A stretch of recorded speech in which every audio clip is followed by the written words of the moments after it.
السلام عليكم ورحمة الله وبركاته. Can you guys hear me all right?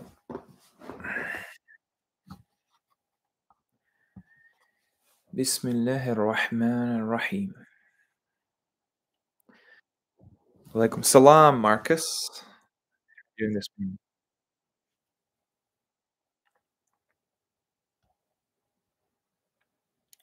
Salam alaikum, sacred plexus.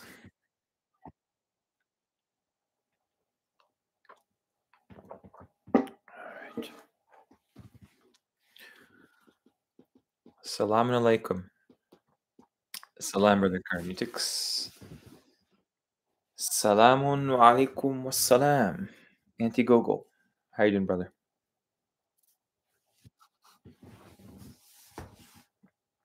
Okay. So if you guys are not aware, this stream is about hadith. And any hadith related content, hadith related questions, hadith related material. Salam Haji Amzar. Salam.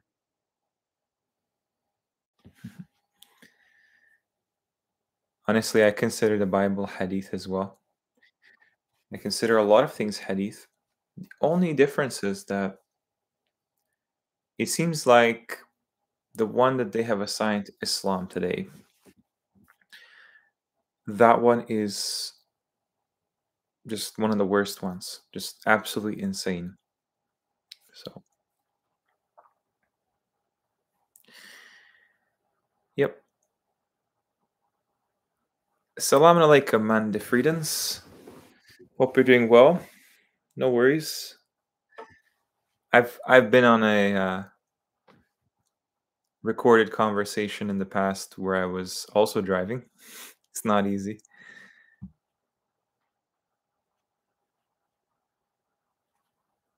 Just give it a few minutes there. Yeah. So we're gonna start with the idea of this one, this hadith here. Not sure if you can see my screen, but basically, there's many websites. This is just one website where you can actually click a button and it auto generates a random hadith for you. Okay, and all of them are authentic, of course. So this one is narrated by Anas. The Prophet sallallahu alaihi wasallam said, "None of you will have faith till he loves me more than his father, his children, and all mankind."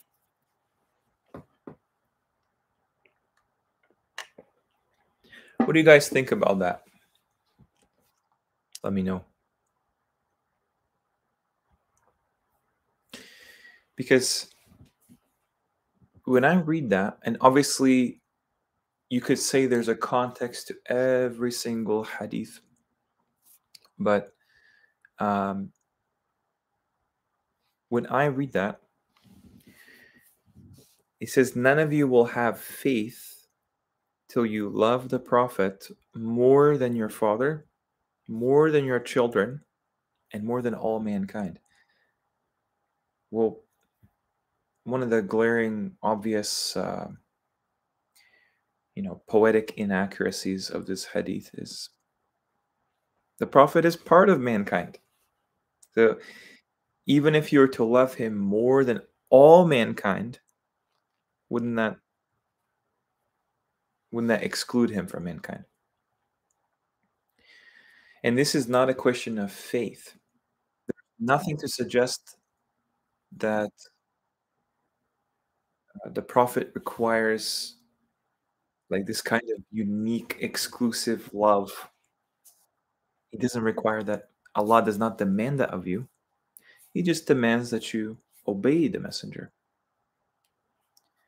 So when you think critically regarding hadith and just take it at face value, you will notice so many issues with it. I mean, at the risk of sounding like a skeptic, right? what you're going to notice is that, um, you know,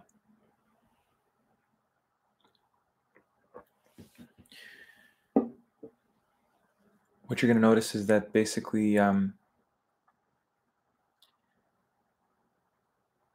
just doesn't make sense.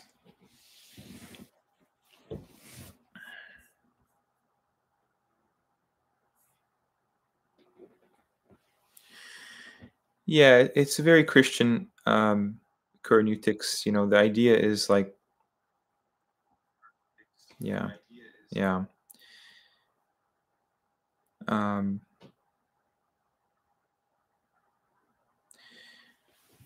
you know, if you watch my video on Christians, there is a religion in the world that seems to fit the idea of Nasara best, and Christianity is not the first one.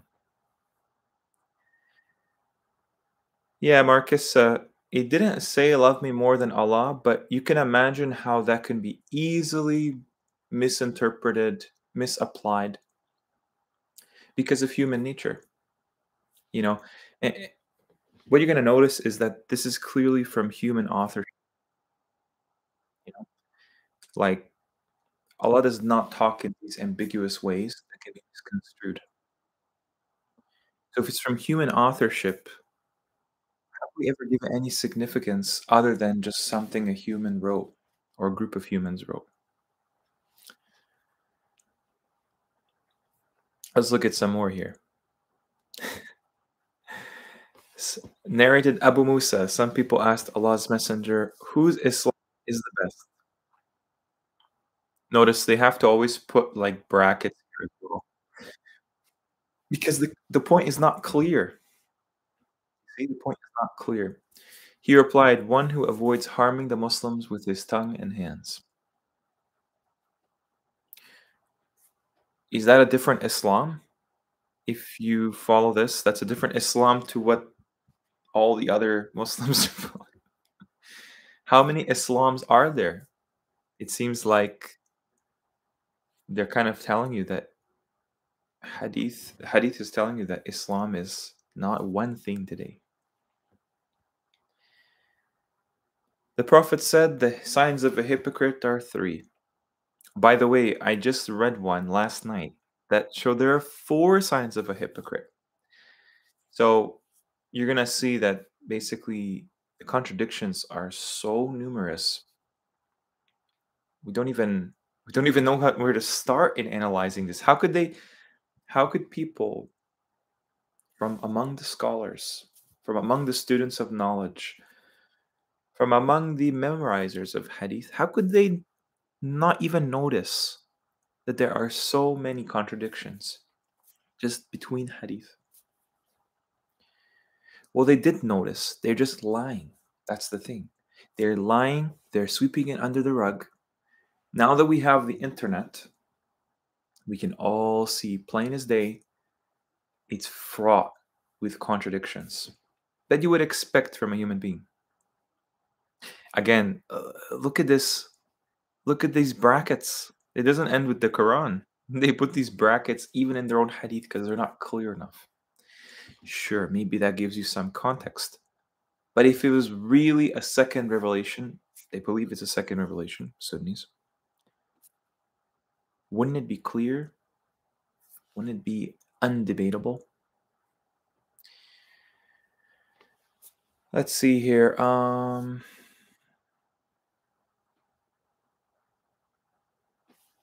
Interesting. So this is from the 40 hadith of An-Nawawi. We're gonna get to who An-Nawawi is in a moment, what his name means. On the authority of Abu Tha'laba al-Kushani, Jurtu bin Nashr, may Allah be pleased with him, that the Messenger of Allah, peace and blessings of Allah be upon him, said, verily Allah Ta'ala has laid down religious obligations, fara'id, so do not neglect them, and He has set limits, so do not overstep them, and He has forbidden some things, so do not violate them, and He has remained silent about some things out of compassion for you, not forgetfulness. No one's assuming Allah is forgetful, don't worry. So do not seek after them. The underlying tone of hadith and whoever came up with this is almost like an atheist. Like they treat Allah like this kind of secular authority. Don't do this. Don't do that. This is not good. This is good. He didn't remain silent about some things. If you actually read the Quran, you'll find out that this is a definitive statement. This statement you cannot say it's lacking. It's sufficient for guidance. No matter where you live, who you are, what time period you're in, it's sufficient. Here's another one. Narrated Aisha. Funny that Aisha makes so many of these narrations. I mean,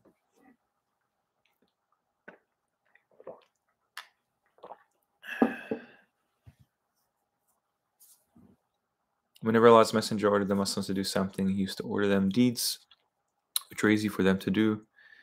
They said, "O Allah's Messenger, we are not like you. Allah has forgiven you your past and future sins." So Allah's apostle became angry, and it was apparent on his face. He said, "I am the most Allah-fearing and know Allah better than all of you do." Let me ask you guys something. Do you guys think that's legit? Do you guys honestly think that's legit? Um, Salam alaikum, Dil. Salam alaikum, Rocky Balboa. Thank you for joining us on this very special stream. If somebody said that Allah has forgiven your past and future sins, you know that the Prophet is described as shy in the Quran and the best of character. And Allah mentions in the Quran, if I'm not mistaken, that it's better to be slow to anger. Here, the Prophet is told that he gets so angry so quickly at the slightest thing that you can see it on his face as if he's red. And then, funny enough, he has to boast to these people instead of just showing them, listen, I don't know what's in the future. You are a human just like me. Imagine if you were in this position and somebody treated you this way, you were given the authority of prophethood. You would not react like this. Why is the Prophet Muhammad like portrayed such a infantile personality? It's a conspiracy, guys.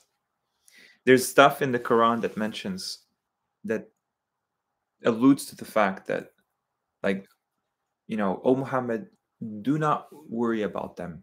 Allah is reassuring the Prophet, do not worry about them. People will lie and lie and lie till the grave about you while you're gone. Don't worry about them. They will have their day. The connotation is the Prophet Muhammad being the most controversial figure in history. Of course, the Quran is the most controversial book in history. Not because it doesn't make sense, not because there's any immoral things in there, mainly because it challenges every single preconceived notion and widely held belief. It challenges the fabric of the cosmos, how we perceive it. So of course, they're gonna lie about him the most.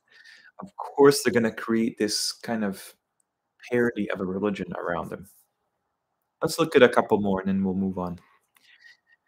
Narrated. Oh, this is another one. Okay, this is a similar one. You'll notice so many hadith are repetitive.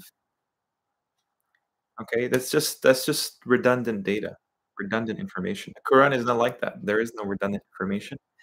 Every repeated ayah in the Quran is purposeful.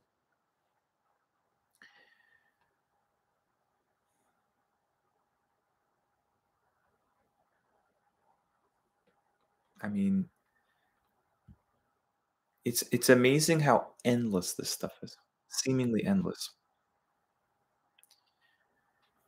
Here's a good one. Narrated Abu Huraira, Allah's Messenger sallallahu alaihi wasallam said, whoever establishes prayers during the nights of Ramadan faithfully out of sincere faith and hoping to attain Allah's rewards, not for showing off, all his past sins will be forgiven. You know what's interesting about this is you do this in the masjid. The masjid you are clearly showing off. Why? Because it's public. You don't need to publicize how you pray, where you pray, when you pray. Um, and why would all of your past sins be forgiven for this? Why? Um, why not just repent? Why go through these hoops? Why not just reform your flaws? Of course, people are hoping to attain Allah's rewards when the reward is literally you get a clean slate and you don't have to do anything. Just follow those motions, fill out these forms, you know? I It's all surface level. There's no depth to it. It's all just showing off literally because these people don't even read the Quran, they don't even analyze it, and they hope to get their sins removed. Why? Because of hadith like this.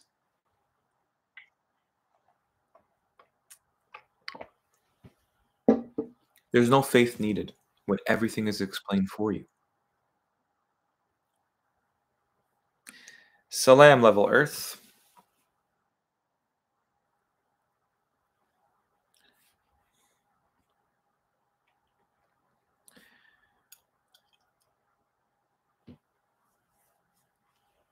Yeah, yeah.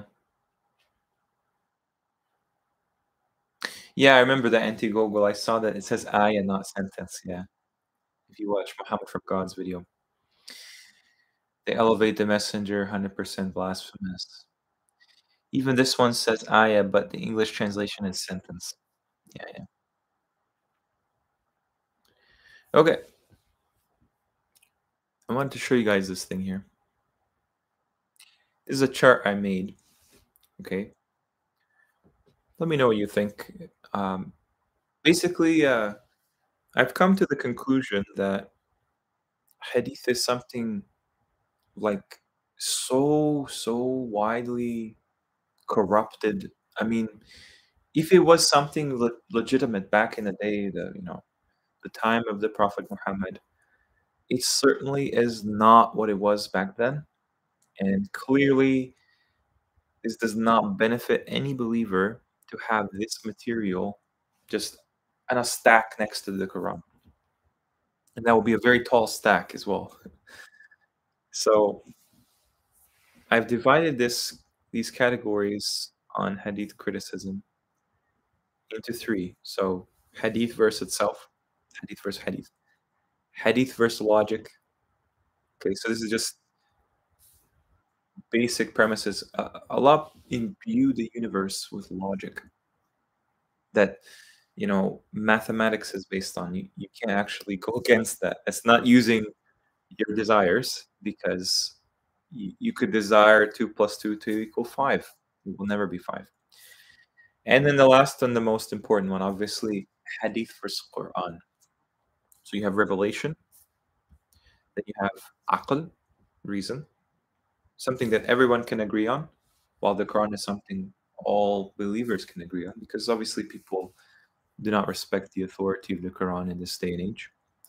And then hadith amongst itself is so interesting because that's taking the Sunni narrative. By the way, Shia have their own hadith. Everyone has their own hadith in these sects. So let's take it piece by piece. So one of the main things is what I can kind of subdivide them into these hadith versus hadith, using hadith to criticize hadith. Clearly, there are contradictions between authentic hadith. There's no way around it. You can't pretend that doesn't exist. I'm going to show you examples, inshallah. Then there's also the pseudoscience of how they understand hadith criticism. I'm going to show you some of that as well. Then you have the dubious collecting, meaning like it's actually not anything but subjective. And you're gonna see that they've collected hadith through narrations that could not possibly exist. Narrators that could not possibly talk to each other are in these chains. Okay. So look at the individual ones, right? Under hadith contradictions, you have conflicting reports. Hadith literally means report. So Aisha will say one thing in another one hadith, and she'll say the opposite another hadith. Okay, it's a conflicting report. Numerical contradictions. How many times do you do wudu? 3 or 1. Contradictory practices. Some people will have their hands up in prayer, some people hands down in prayer. It can't be both. It just can't. They criticize us for not having a consistent method of prayer. You can just put it back at them because they don't have that either. Contradictory principles. This is a major one because if you don't have an actual objective principle, how are you going to do anything? It's not a guidance, it's a misguidance. Contradictory wording. So you'll find like in one hadith there'll be like a little addendum and they'll say, "Oh, this person remembered it as this. It's actually this word." We'll get into some other specifics on along this chart.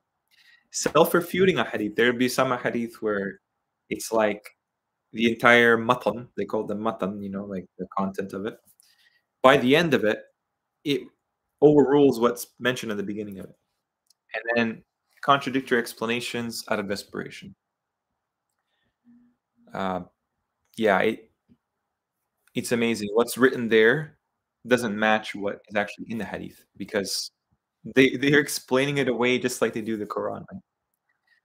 Pseudoscience of hadith sciences. So you'll find that the grading is not unchanging. The grading actually just change. I don't know how we're not taught these things. This is so obvious, right? You're gonna tell me that 1400 years of Islamic history culminates in the birth of this awaited mujaddid, redeemer of the ummah called Sheikh Nasruddin al-Albani. And he authenticated all this stuff. You'll hear their videos and he'll say, authenticated by al-Albani. Really? Who did it before him? And who did it before them? Reliability issues. You'll see why, because when you're like 93 years old, you cannot just you cannot reliably transfer hadith knowledge because your memory is fading. There's no way around it. Lazy criteria for having hadith be 100% halal. Redundant data sets, unnecessarily prolific. This volumes and volumes and volumes. They can't even agree how many hadith of authenticity exist. Imagine that. Imagine if somebody asked you how many ayahs are in the Quran.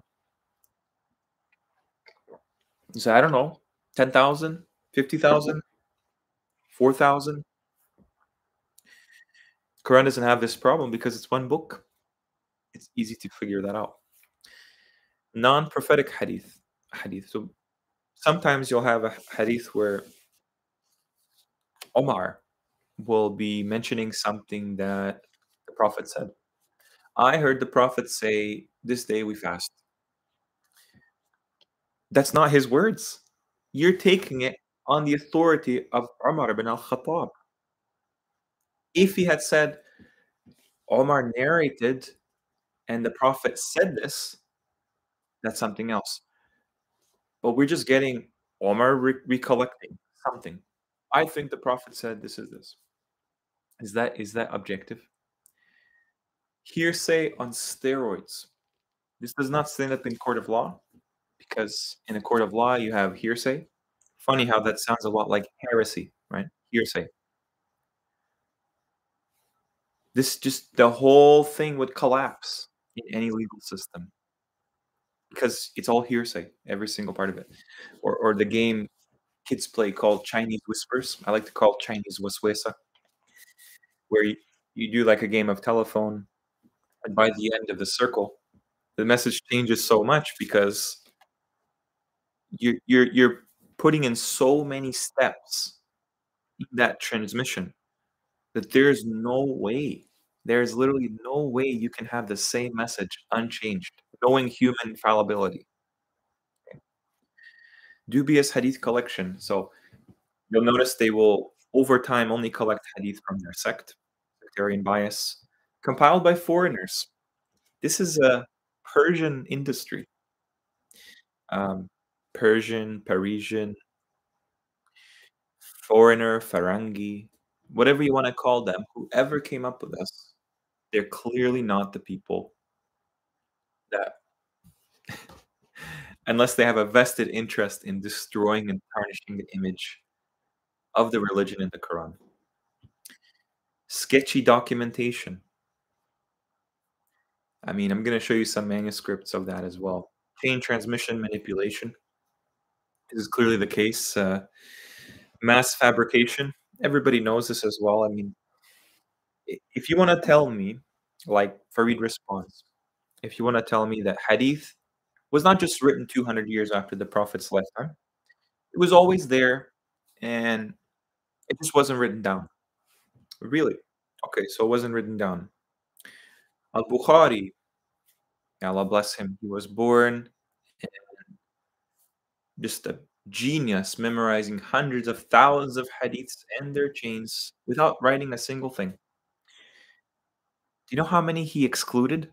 He excluded 95, 98% of them. How could there not be mass fabrication? That means at the time of the Prophet, or at least shortly after his departure, this is always a problem. Fake hadith. Evolution of compilation. So we didn't start with a standardized form and work from there. The Quran came down, standardized, authentic, one hadith from God, provably from God. The messenger did definitely said these words. That's it. It starts from perfection. Hadith actually needs time to evolve because humans are so slow. Humans take time to sort out all their little issues. By the time, the caliphates expand into the other world like Andalus and Rome and Greece, now they have another problem because these people are also very intelligent and they have to try to explain and debate them, and so they will modify some things. Well, actually, this is haram to talk about. This is basically, it's not from God. There's no way. Absence of evidence. Hadith versus logic. So what you're gonna find in hadith is that there's scientific blunders. There's, humans do not have 7 stomachs. And if you want to say that's poetic, fine, that's poetic. But then why do we follow a guidance that's poetic? Then I can write anything on there and anybody can follow that too, right?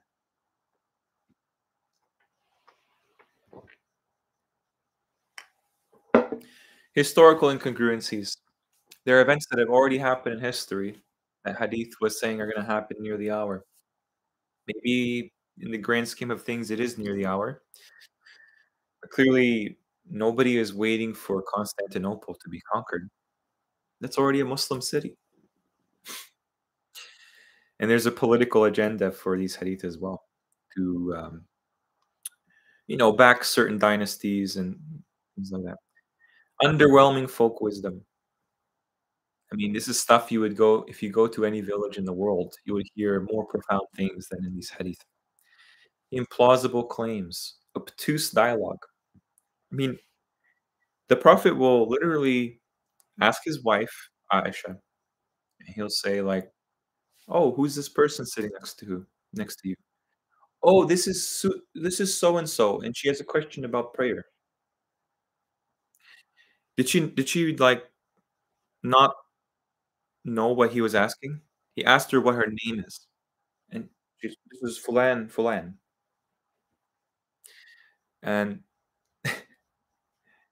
do people talk like that directly? Where, you have like a story or you have an event. Yeah, I learned prayer from so and so, and you know, if so and so comes, then so and so does this, and so will be fine. This is obtuse. They basically didn't even try in these ones. Assumed interpolations. I challenge you to find me most hadith without those brackets. They have to tell you, they have to kind of lead the witness in the courtroom what you're supposed to conclude from these hadith. Some of them don't even have anything, so you can't even conclude anything. Predictable concepts. Again, if it's a guidance, it's needed, necessary for salvation. Why can I find it just so redundant, so irrelevant? Then the one that obviously gets most attention are the immoral, unreasonable hadith. So misogyny. I mean, it seems like anywhere women are mentioned hadith, it's like never good. you know, slander of the prophet's character. This is one of the worst ones. One of the main, I think, um, goals of the hadith writers. You have racism and discrimination, particularly towards darker skinned people, I would say. Um, but also to Beni Israel as well. I mean, um, do with it what you will, but it's almost like the discrimination is meant to be targeting certain individuals. Absurdities, absurdities like the Prophet Musa was washing himself. It pains me to even mention these things. I'll give you a different example. There are monkeys that find in their troop of monkeys a monkey commits adultery, and so the other monkeys stone the adulterous monkey. What is the purpose of that? Criminality. Criminality. I mean, there are all kinds of war crimes in Hadith. There are all kinds of transgressions outside of warfare. Um, there are all kinds of, promotion of what you would call terrorism today. Inappropriate details. I can't tell you how many times companions seem to have just a peeping Tom kind of level of insight into the Prophet's private affairs with his wives that no person, no decent person would ever have knowledge of. Sometimes they will enter the house of the Prophet without him there, talking to his wife, and she'd be like, "Oh, yeah, I'll show you how to wash yourself, every part of yourself, but I'm behind the screen." Why would the companions go into his house when he's not there, ask his wife, "How do we wash ourselves for major ritual impurity?" Oh, but she's has a screen between them. Then how are they supposed to know how to wash? They're clearly looking at her. And you have vile customs. I don't wanna get into that as much, but you can imagine some of these customs are still practiced to this day in Sunni and Shia Islam. Then we have plagiarized and suspicious ahadith. So this is something that forgoes any logic to it, and just right off the bat, you're like, "A Christian wrote this. A Jew wrote this. Excuse me, a Zoroastrian wrote this." Why? Why would I mean, is it hard to believe? It's not hard to believe. People convert to the religion and then impart their former religion into it because they just can't get rid of it, you know? Ethnocentrism, there's clearly some kind of a favoritism towards Arabs in the Quran, as if everybody else is just kind of barely exists. I mean, when you talk about Dajjal, if you wanna talk about discrimination, he literally describes the army of Dajjal as flat-faced with tiny eyes from the east. That would be instant cancel in our day. Political propaganda. It's obvious, most of the knowledge sorry, so many, um, people already understand that major dynasties actually have they have actually propagated hadith to back their own right to rule, and you have some of them were for some kind of nationalist effort.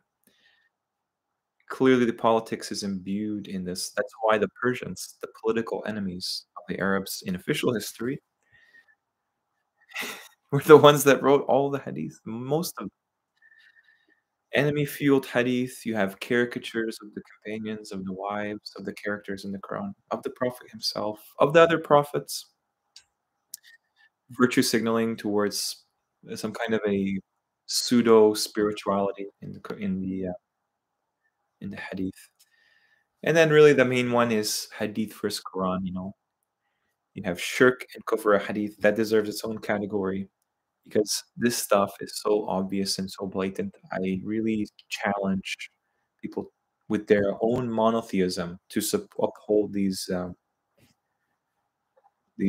narrations. There's idolatry attributed to the Prophet. There's blasphemy against Allah. That's some of the worst ones, actually. Allah's anthropomorphic traits and all this. Undermining the Quran's authority. I've been giving something of the Quran and something like it. So it's not exclusive. Doubt in the Quran's authenticity. A goat or a sheep ate the verses that were supposed to be in the Quran about adultery and adult breastfeeding. They're not there anymore. How convenient. Promoting superstition. Eat 7 dates in the morning and you'll be protected from all poison throughout the day. Superstition. Prophet's divine knowledge. The Prophet says he doesn't know what will happen with him in the Quran. And he's talking like Sam Gerrans correctly puts it as Yoda. Like he's talking like he's this guru. And this has created a culture of Muslims just literally being these blind followers and just sitting down and asking, "Oh, can you explain to me what this means? I don't know. I don't have any logic. I don't have any faculties to figure things out myself." Allah says, "Will you not reflect? Will you not be of those who use their reasoning?" No. They have these imams and these scholars and peers and saints and Sufi rabbis. They're sitting up high and everyone's down low. They're asking, "Oh, Ya Sheikh, explain to us the wisdom of this." And he could literally say anything because it's a cult mentality and they will just believe him. Injustice attributed to Allah. And you have a hadith in clear contradiction with the Quran, which is probably the most poignant contradictions you can find. They establish faulty principles that do not work, that are alien to the Quran, the religion of the Quran. Eschatologic drama that just was clearly formed from some kind of amalgam of various religions.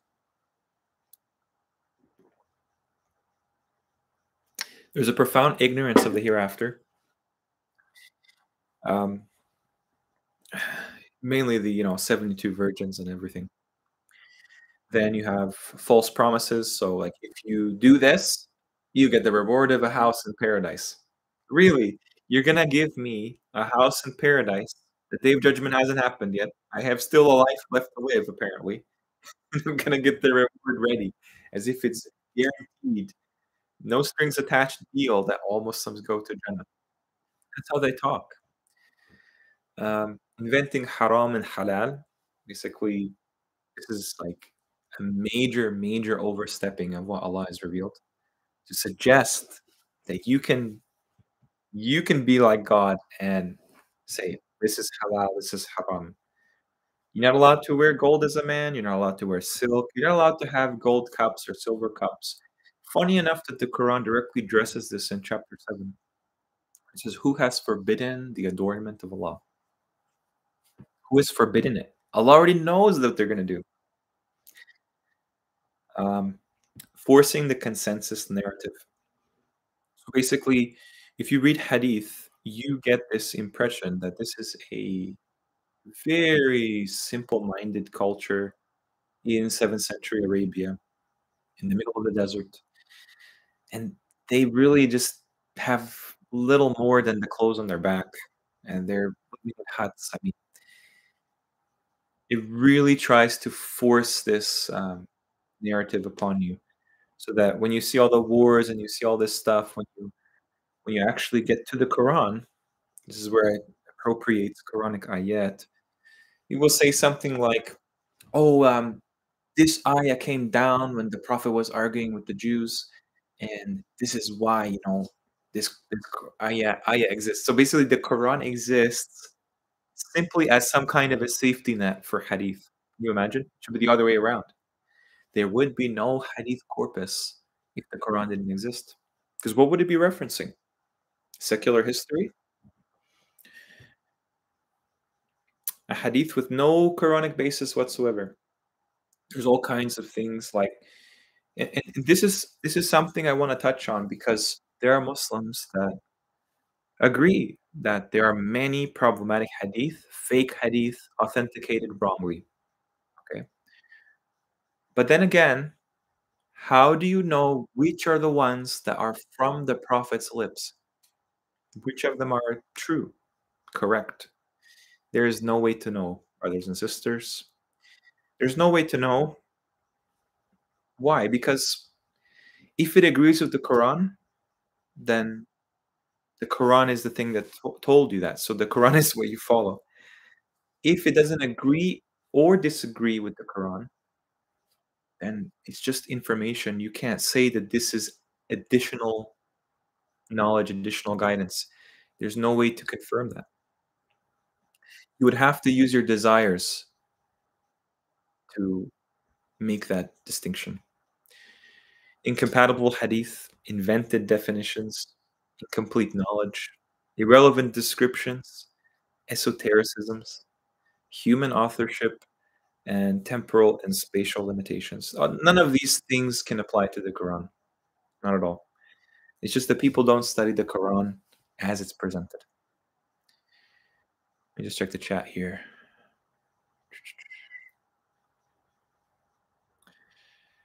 I have my doubts about the four khulafa.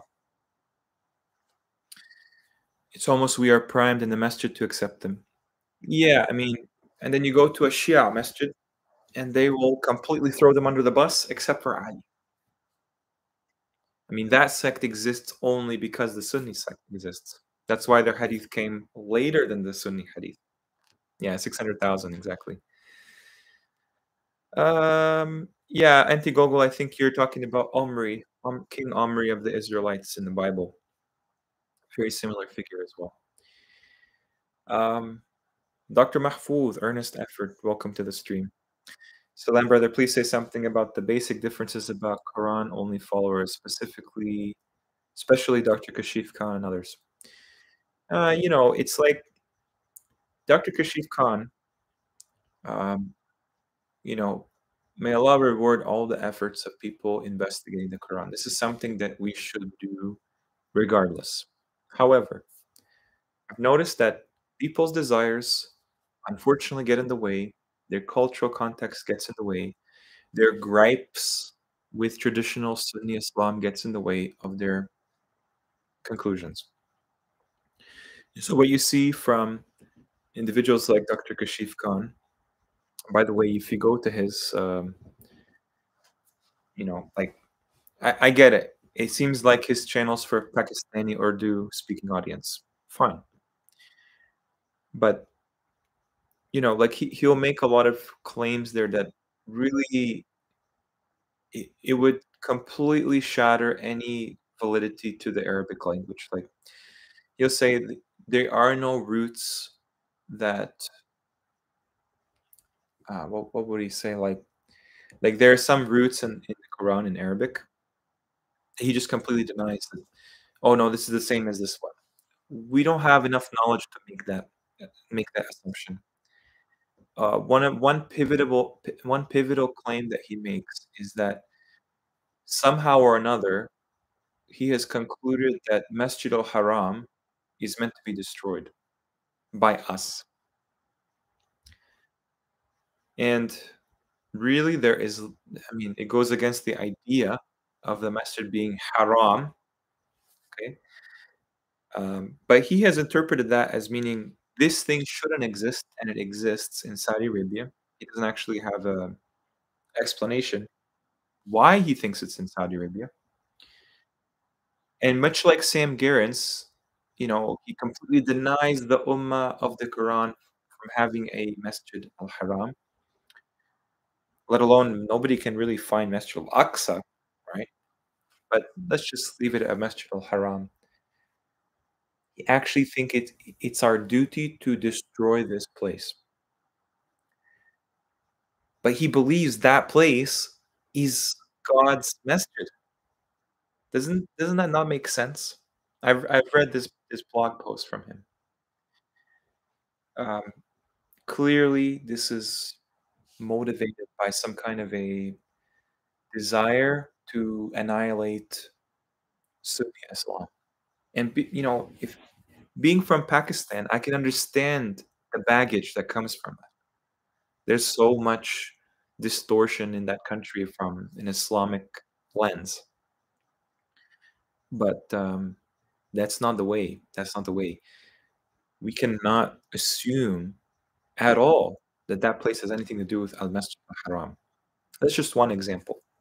Okay. There's other examples where he would say late night or an nahar doesn't mean daylight. The question is, if it doesn't mean that, provide a better alternative that works in every case. Seldom they do. So it's almost like we have this innate inkling to challenge everything and create something totally new. This is a criticism I have with many Quran alone followers. They just basically they don't salvage anything from the book. They start from scratch, and that is good to do. Like that is good to do to have a clean slate. Don't put any, um, don't put any assumptions in there. But they do. They always do. They say, no, no. If this sect does this, it must be wrong. That's an assumption. No, there are lies mixed with the truth in all of these religions, and the Quran is the criterion. If the Quran says, do this and that, fine. Let's start from there and then analyze things to figure out how that's applicable. Maybe it's not even applicable yet. Maybe it's not even talking about the present. Maybe you're talking about the future. Okay. Everybody can play these games where you say, no, no, this doesn't apply to us, like Sam Garance. This is Masjid al-Haram is not a thing anymore. Really? It's not a thing? It's mentioned so many times. It just has nothing to do with our faith whatsoever. So, yep. I hope that makes sense. I can't get into fasting, earnest effort, because I myself don't have a consensus, you know, I don't have a complete, understanding of fasting from the Quran. What they call siyam and sawm. What's the difference? The word for deceiver in the Quran is gharur. Yep. Usually they translate it as gharur, deceiver. Even if dajjal means juggler, um, the fact that dajjal is not there is problematic for the dajjal understanding. Salamun alaikum. Wa alaikum salam, Farhan Haidar. Welcome to the stream. It all starts with rituals. Yeah, yeah. They teach you from a young age you don't understand anything, and you're just following the motions. Okay? Lahul hadith. That's what Allah calls this. Distractions of the hadith. Diversions. Uh,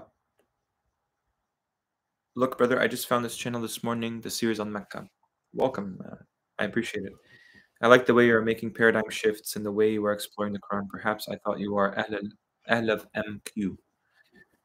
Um, yeah, I'm not sure. That's kind of a new term for me. So forgive me, I don't understand that. Oh, Marvelous Quran. No, no, no, no. Um, I'm not a student of Marvelous Quran. I'm not from that channel. Um, I've made some comments in the past regarding it, Dr. Haney. No, no, that's not me. Um, once you get to know the channel more, you'll see a little bit clearer that Marvelous Quran had no play in this channel's conclusions. But welcome to the stream. I'm glad you like the videos. Okay, let's move on. If there's no other. Oh, you know what? I have top chat. Always forget this live chat. Why not, Farhan? Well, in summary, basically, there's major things that I just cannot see making any sense to the average person regarding Dr. Haney's conclusions. Um, you know, I'm not saying I know a lot about the guy. I'm just this is issues that I have. Okay, so the whole Abrahamic locution hypothesis, the idea that the Quran has layers of meaning that you can arbitrarily, um, provide. Then you have, I mean, basically, like it's like the opposite end of the traditional Islam. Like you're told like a certain narrative, and he just flips it over. Um, Dr. Haney has made some comments on my brother's Endgame Islam, how they're basically deceiving people apparently because they're presenting a cosmology that the Quran confirms. And Dr. Haney doesn't even touch cosmology, doesn't touch alternative history. Um, one thing comes to mind is Musa being Jibreel. I'm sorry, but a messenger of Allah, a human messenger, there's no way he can be an angel. Sorry. I feel like Marvelous Khan is trying to revolutionize Sunnism, make himself a great rabbi.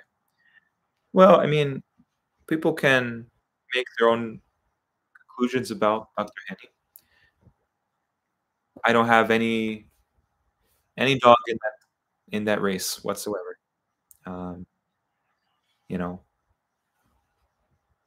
like the Ark of Noah, like the flood of Noah is just a flood of confusion. What's the purpose of that? Yeah, exactly, Hanif, and welcome to the stream. I appreciate you during the stream. Uh, Dr. Haney claims that Ismail and Muhammad are the same person. The Injil was given to Jesus, was Muhammad himself. Yeah, yeah. I mean, this just stunts critical thinking. Because if that is the case, why? Why would Allah do that? It seems very, I don't know, very flawed.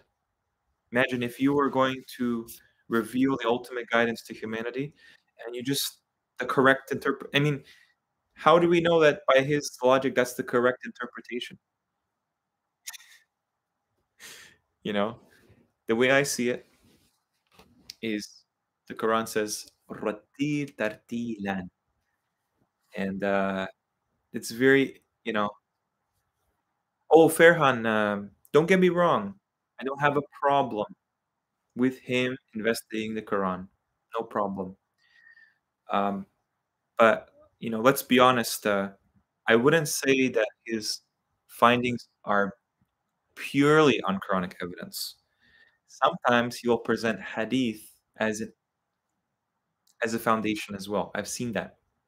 Okay, even though he doesn't accept hadith, he will use it as evidence, right? But AR and BV exactly like you can learn from anybody. It doesn't make them a prophet just because they have an opinion. Okay, I expect anybody, even the people that uh, gain insight from my videos, right? Don't take everything 100%. Humans make mistakes. We have to eliminate this guru culture around the Quran, around Hadith, around Islam. It's like pagan. It doesn't have any basis to it in the Quran. Yeah, Sam Garens. I've learned a lot from Sam Garens. I'm sure Dr. Hani has moved people towards closer to the Quran. That's a good thing in and of itself, right? Sometimes we learn from people's mistakes more. Okay. All right. Hope you guys enjoyed this stream so far. We're not even getting into it. Let me just go further in there. Okay.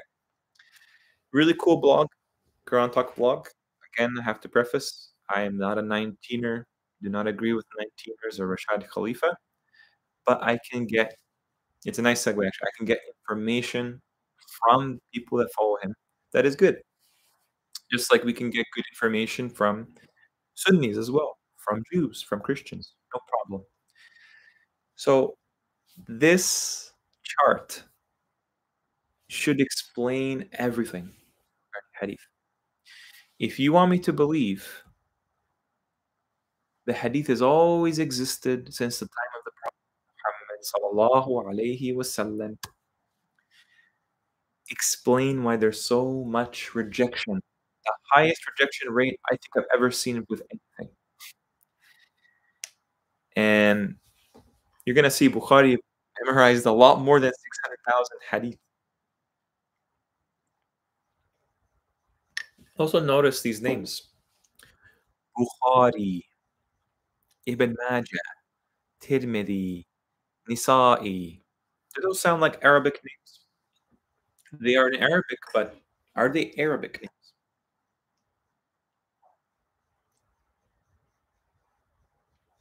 You're gonna see what they actually mean. They're Persian. FYI, they're all Persian. Um, yeah, I mean, this is basically review for this sort of audience, but look at the years these were made. 870, 875.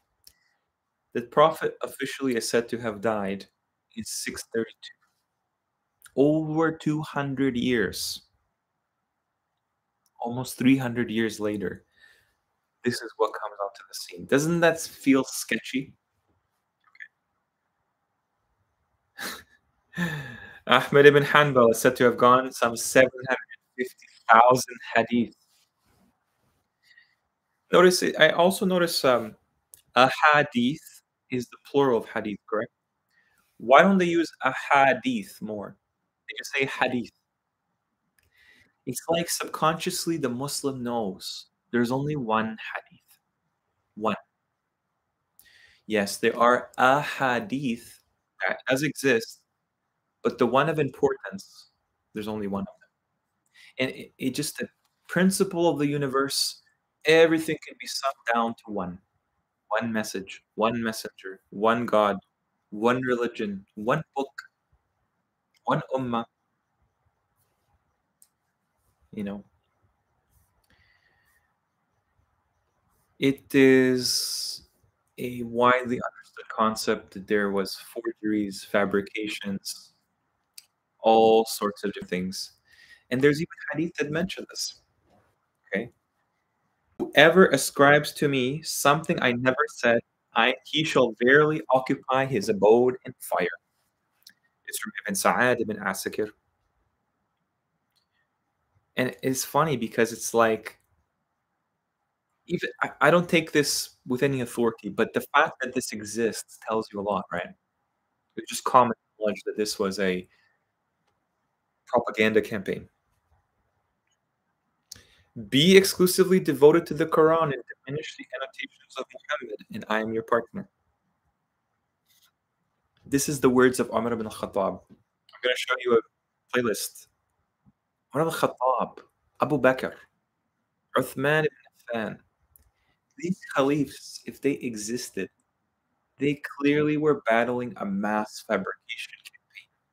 Not just with hadith, but also the Quran. People were creating Qurans with the help of jinns. And so they had to protect what came down with the Prophet. Okay. So as ordered, people brought their collections of hadith to him, and he gave the commands for those to be burnt. This is during the caliphate of Umar. Aisha was critical of Abu Huraira. This is from Sahih Muslim.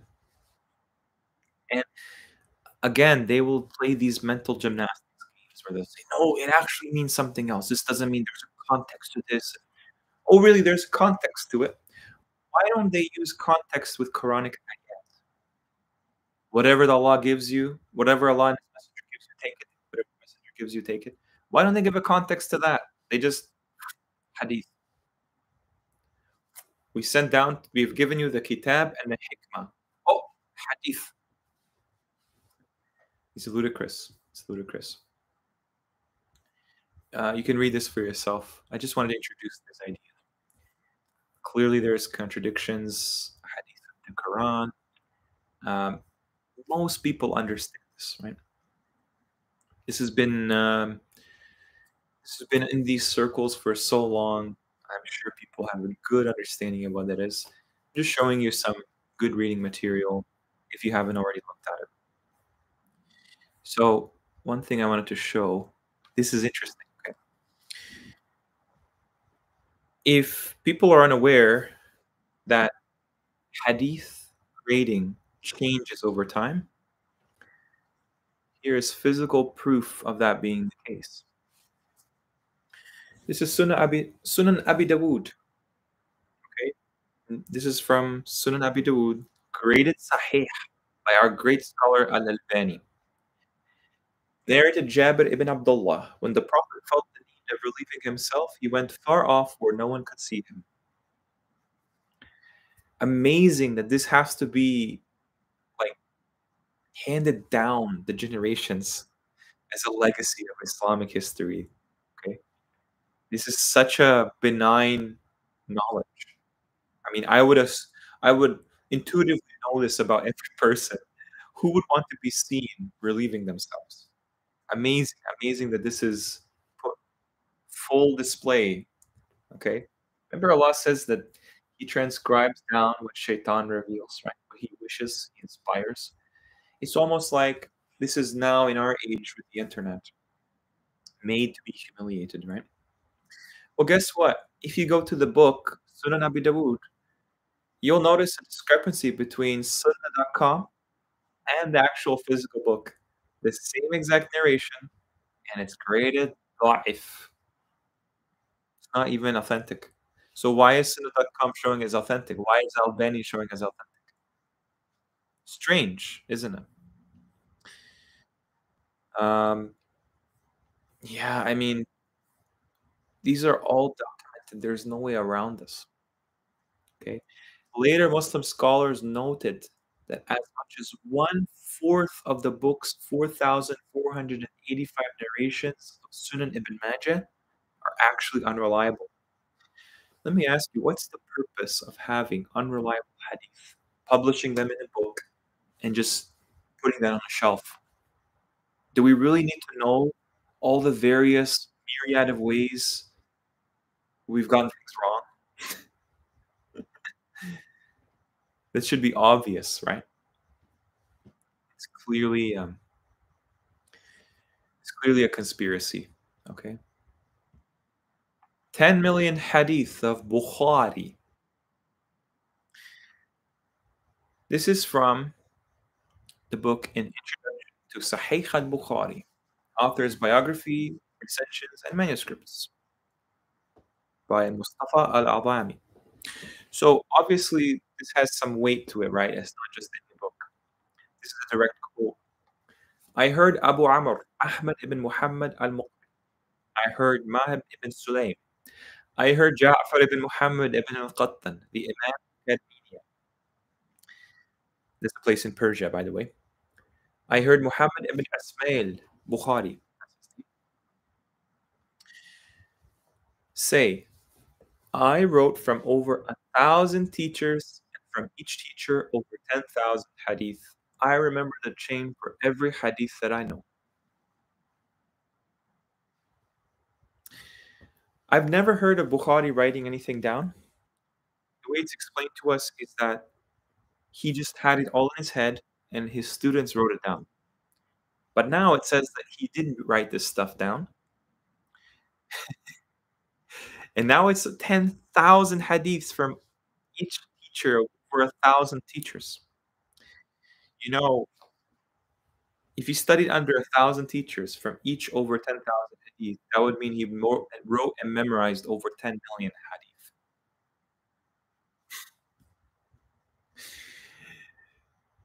Okay, it would take him years and years to do that of continuous time.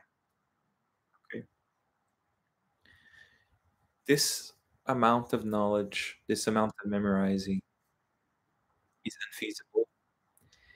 No person, even if they had this capacity, could you honestly, in your daily life, use that as a guidance? Let's say you're a savant and you could memorize 1 billion hadith. Let's say you have jinn level memorized capacity. You're just uh, um, incredibly just gifted with memorizing. Would you go in? I mean, would you go in your daily life and have a normal, simple life? Remember exactly all the hadith. By the time you remember all the hadith that apply to any situation, the day will be gone. No one could conceivably use this as a guidance. Sorry.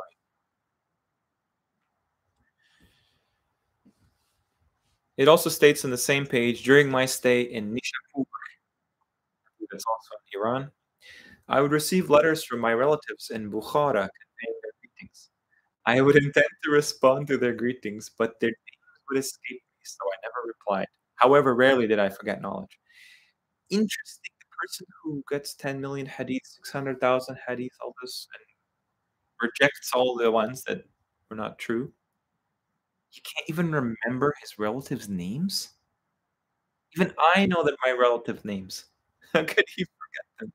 And he knows all of these people he never met before he was born, all of the chains of these names, but he doesn't know his relative names.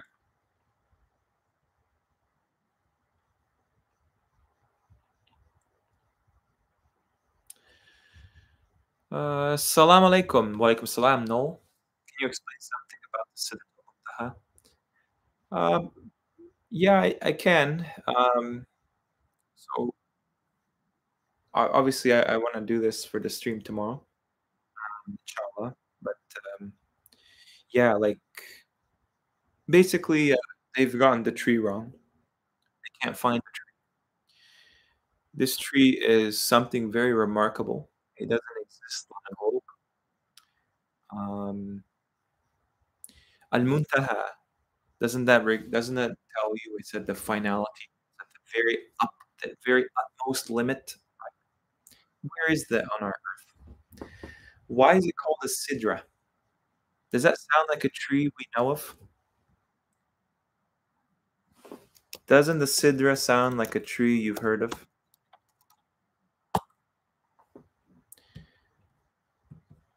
Well, it does because there is a tree called this. They literally didn't even bother to change this. Okay. But no, what we get is this. This is what they say this tree is, okay?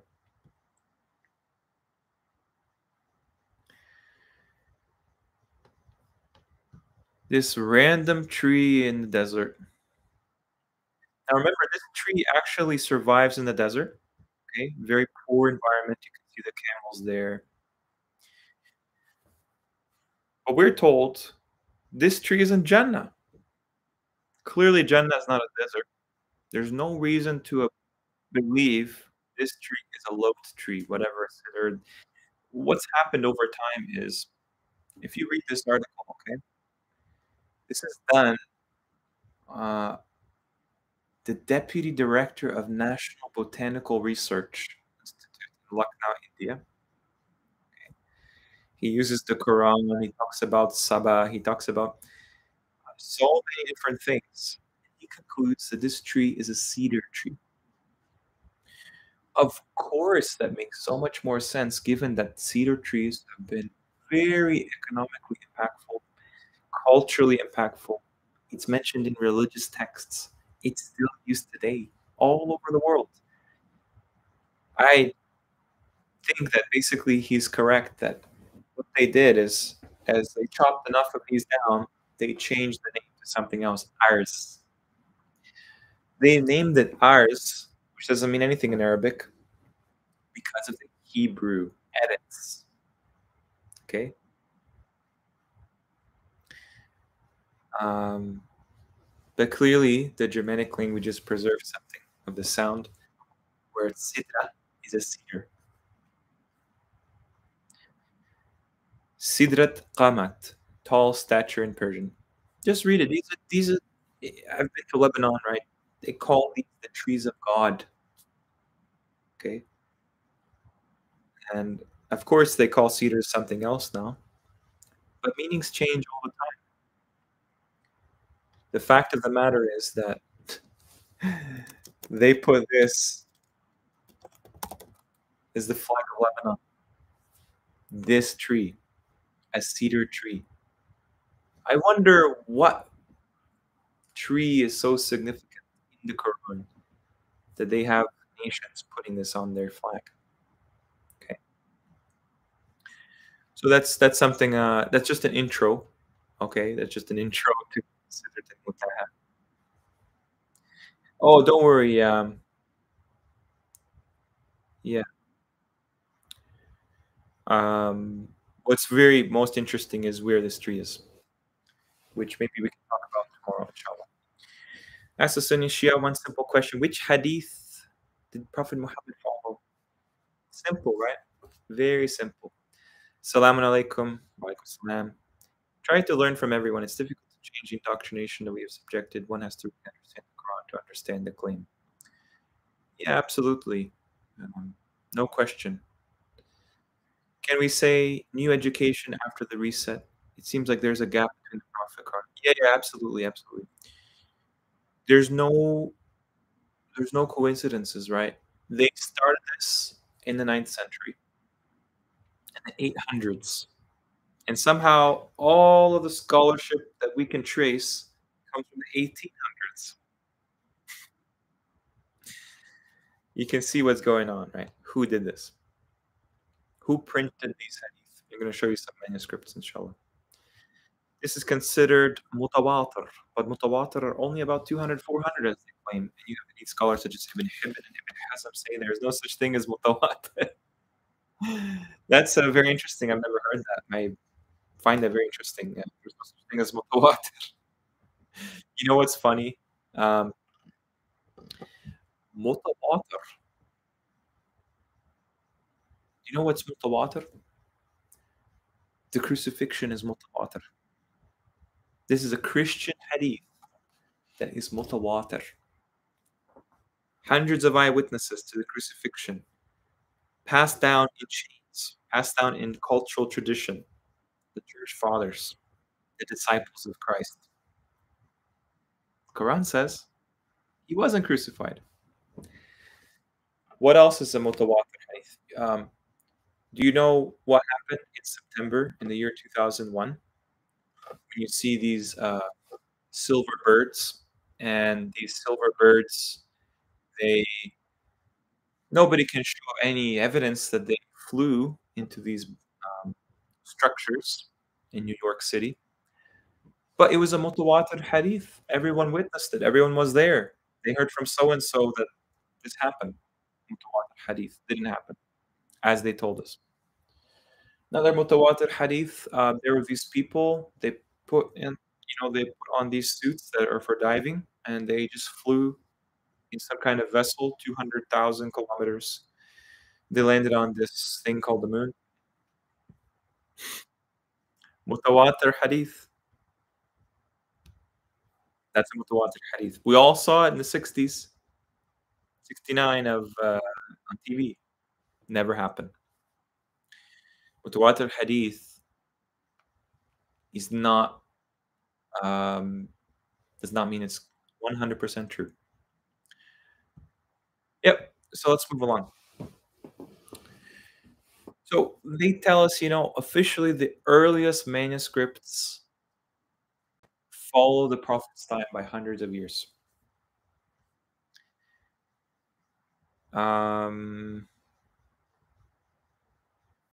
Do you really think? Do you really think that these are legit manuscripts? Okay. Some of these are claimed to be almost 200 years after Hijri. Okay. Now, let me show you some manuscripts and you can tell me if you think this is the years they tell us. Okay. So, this is Al Bukhari's abridged collection of authentic hadith. It's from Bulgaria. Funny enough, you'll find a lot of these manuscripts. They're not even in the Middle East. You think that the Arabs would want to have this beautiful heritage in their own lands, but nope. It's all in America, Europe, UK, so on. This is a volume from 1017. Okay. This actually comes after Bukhari. It's not even from his lifetime. 1017. You're talking 400 years since the Prophet. And what you have to show, I mean, this is 1,000 years old, guys. Does this look like it's 1,000 years old? Even the markings are still there. Please. You know, let me show you another one. This is supposed to be from the 13th century, so 1200, just 100 years older than the last one. This looks like you could read it.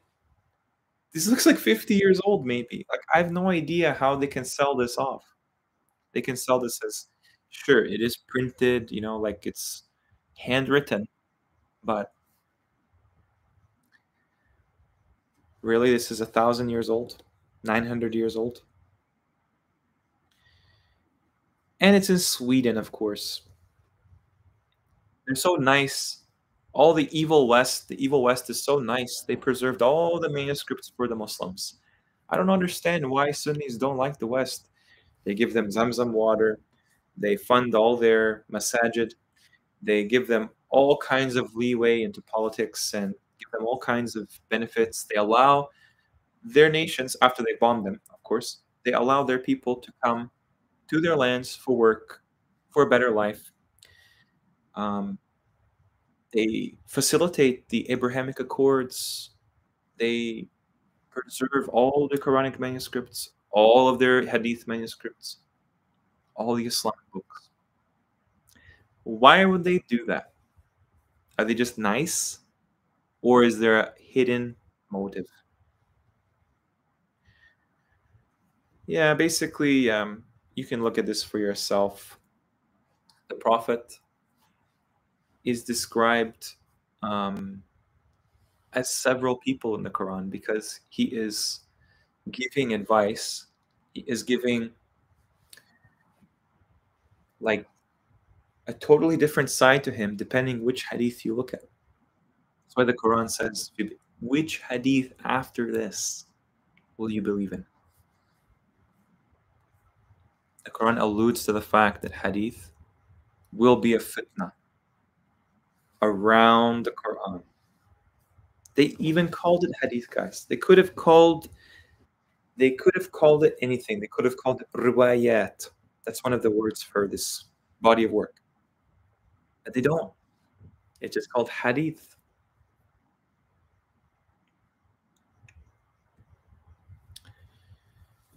I have never seen sidr paired with the word shajara. Shajara al-lawt. Shajara al-lawt. Yeah, yeah. So, I mean, basically, they tell us it's a type of tree.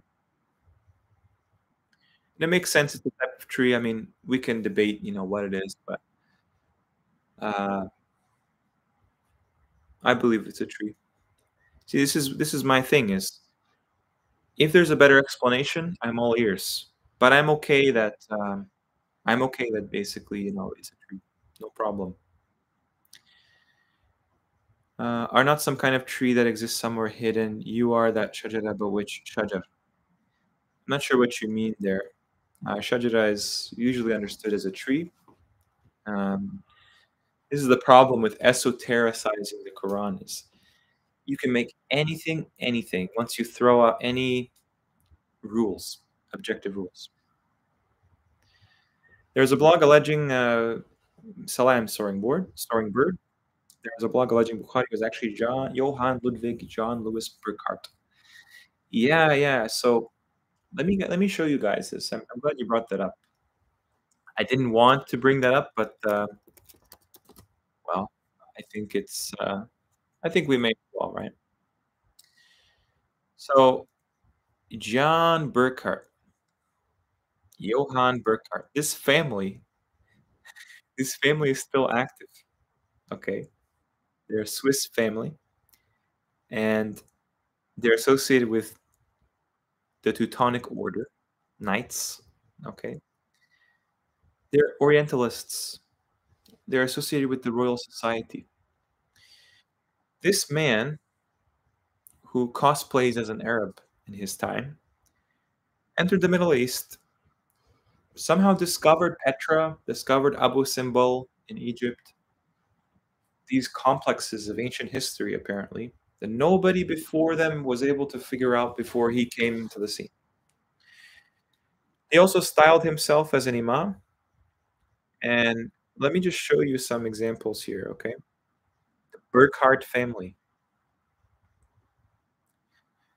They have numerous names, by the way.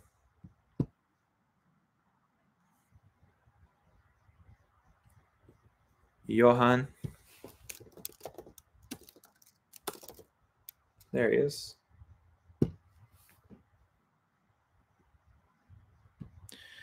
There he is. Swiss traveler. He's best known for rediscovering. Nobody knew about these things. Hang on just 1 second, guys.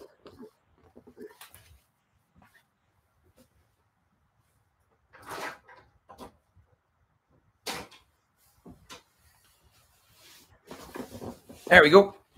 Nobody knew about these things before he came there. Family of silk merchants. In 1784, he was born. He traveled to England in 1806, the goal of obtaining employment in the civil service. He took employment with the African Association. The African Association for promoting discovery of the interior parts of Africa. Why are they so obsessed with what you would call the third world? These Western Europeans. Why? He went to Syria. Okay. He adopted an Arabian costume. Why? Why would you do that? Why wouldn't you just travel there as a tourist, as a learner, student? Clearly, there's something going on, right? He adopted the alias Sheikh Ibrahim ibn Abdullah to hide his true European identity. Why would you hide your identity? Maybe the people there were sketched out by anything foreign because they knew there were these agents. The Jesuits were agents. You have CIA agents, Mossad agents, all kinds of agents throughout history coming from these areas. And where do they situate themselves? Arabia, Africa, Asia. Yeah. The ruling powers in Arabia today would not exist without Western infiltrators. Obviously, I'm not limiting to the West. I feel like there are infiltrators from all over. But the fact of the matter is, those people colonized the world as we know it. Yeah. There's a conspiracy, soaring bird. Clearly, this Bukhari Burckhardt, there is something to the idea, right? There's something to this idea. The people who made these hadith, propagated these things. I've never seen shajar paired with the words sidr paired with the word shajar. If it's a tree, the description should come with the attributed noun. Not necessarily MTMP. I mean, again, I'm curious to see what you think Siddur is. The low tree is a diversion. Well, clearly it's in there, right? So the question is, what is it? The crazy thing is they can kill people based on hadith. Yep.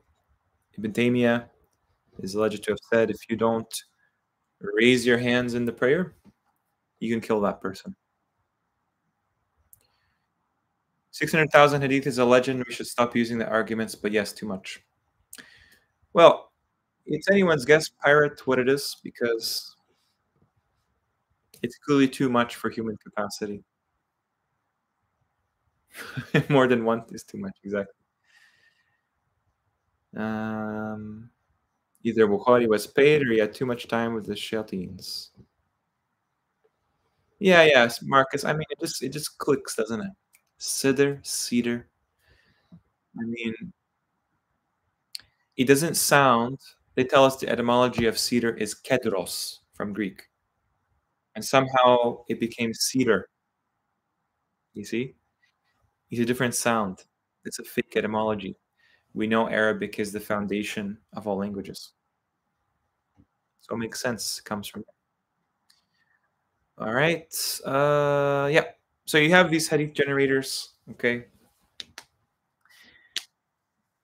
The Prophet ﷺ said supplication is worship. And look, you can actually they've made it so obvious, so easy for you. You can just generate any random hadith.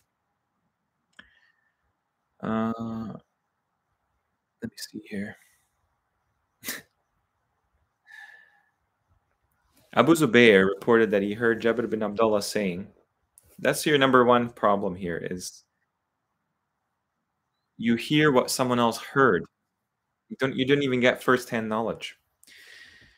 There was presented to Allah's messenger of the lizard, but he refused to eat that, saying, "I don't know, perhaps it might be one of those natives the distant past whose forms had been distorted." What are you supposed to make of information like this? It's totally alien to our time. We don't even actually live in the same type of world. The Quran, however, can be applied in all times.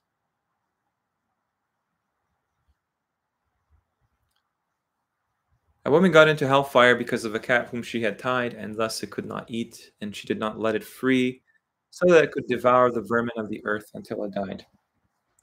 So she was sent to hell for this sin. Really? That one thing she was sent there. Did she forget to pray Laylatul Qadr? Did she forget that this is, you can just repent to God? I did something wrong. Change the behavior, reform your character. Did she forget to make Umrah? Umrah can forgive your sins. That would have avoided her hell. And this is interesting that Allah's messenger is talking about people in the hereafter. The hereafter is not here yet. Yeah, it exists somewhere, but people are not there yet. Prophet has no knowledge of where people will go. He doesn't know where he will be sent in the Quran. How is he supposed to know a cat?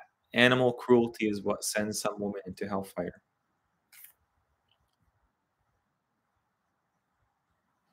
There's so much variety. There's actually no standards on what hadith is taken, which one is not. So just play a game with yourself. Just go to this website, okay?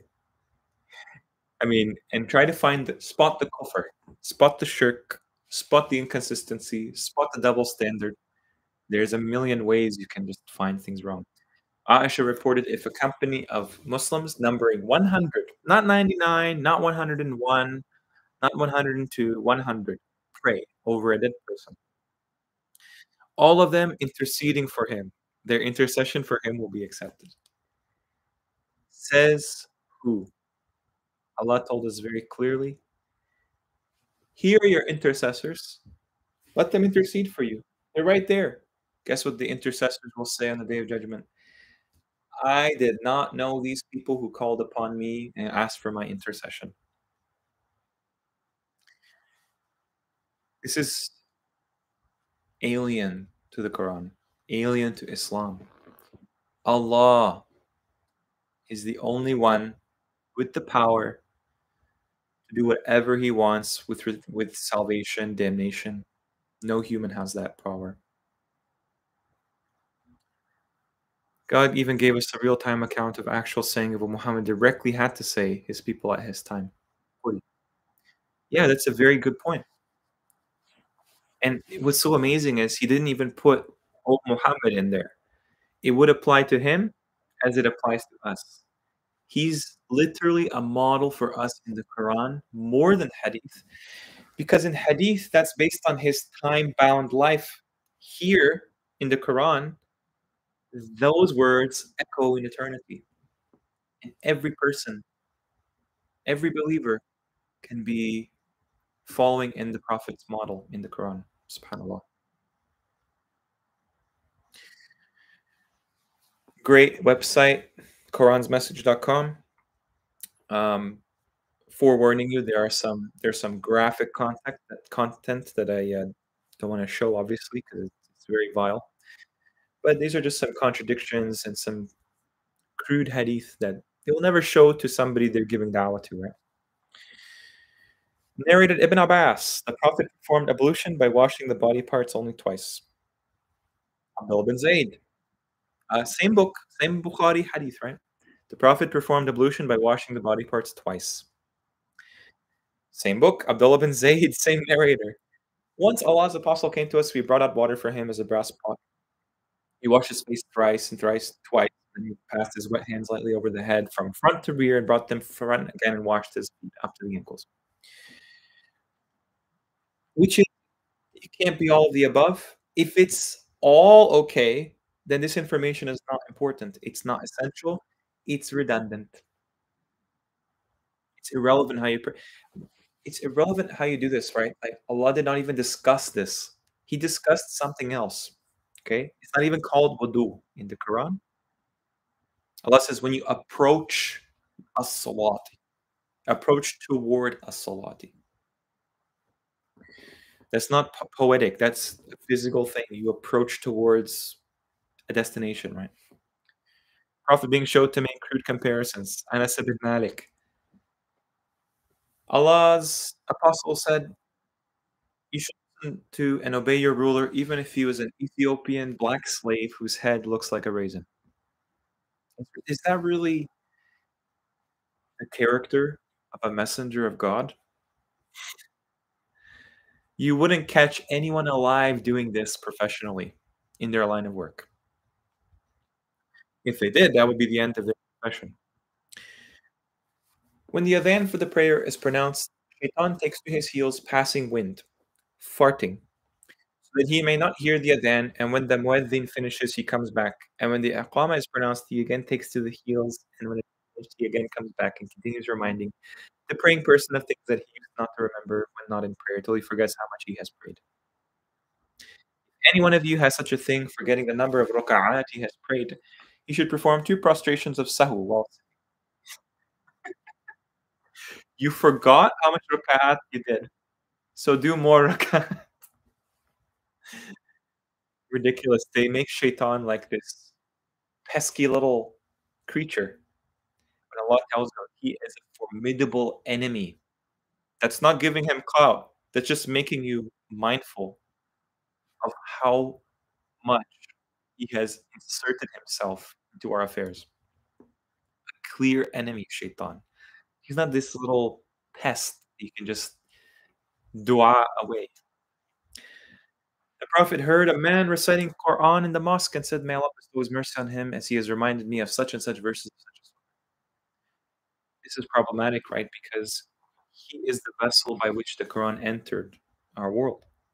If he's forgetting verses, that is part of how hadith undermine the Quran's revelation, Quran's sending down. Prophet Musa naked in the stone, astaghfirullah. Prophet answering the call of nature, astaghfirullah. All of these are astaghfirullah. These are slanders against the prophets, against righteous men that, I mean, Bible does the same thing. Funny enough, how coincidental the Bible does the same thing as Hadith. Anytime you get to a Sunni preacher, inform them of how the Hadith they follow and acknowledge as legit slanders the prophets in an analogous way as the Bible does. Yeah, knowledge of the hour is blatant kufr. There's no way around it.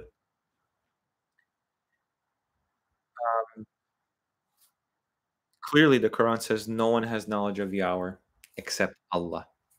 So, why is the Prophet talking about the hour's establishment? You can say and make an excuse, well, he's just saying events before the hour. He doesn't know when the hour will happen.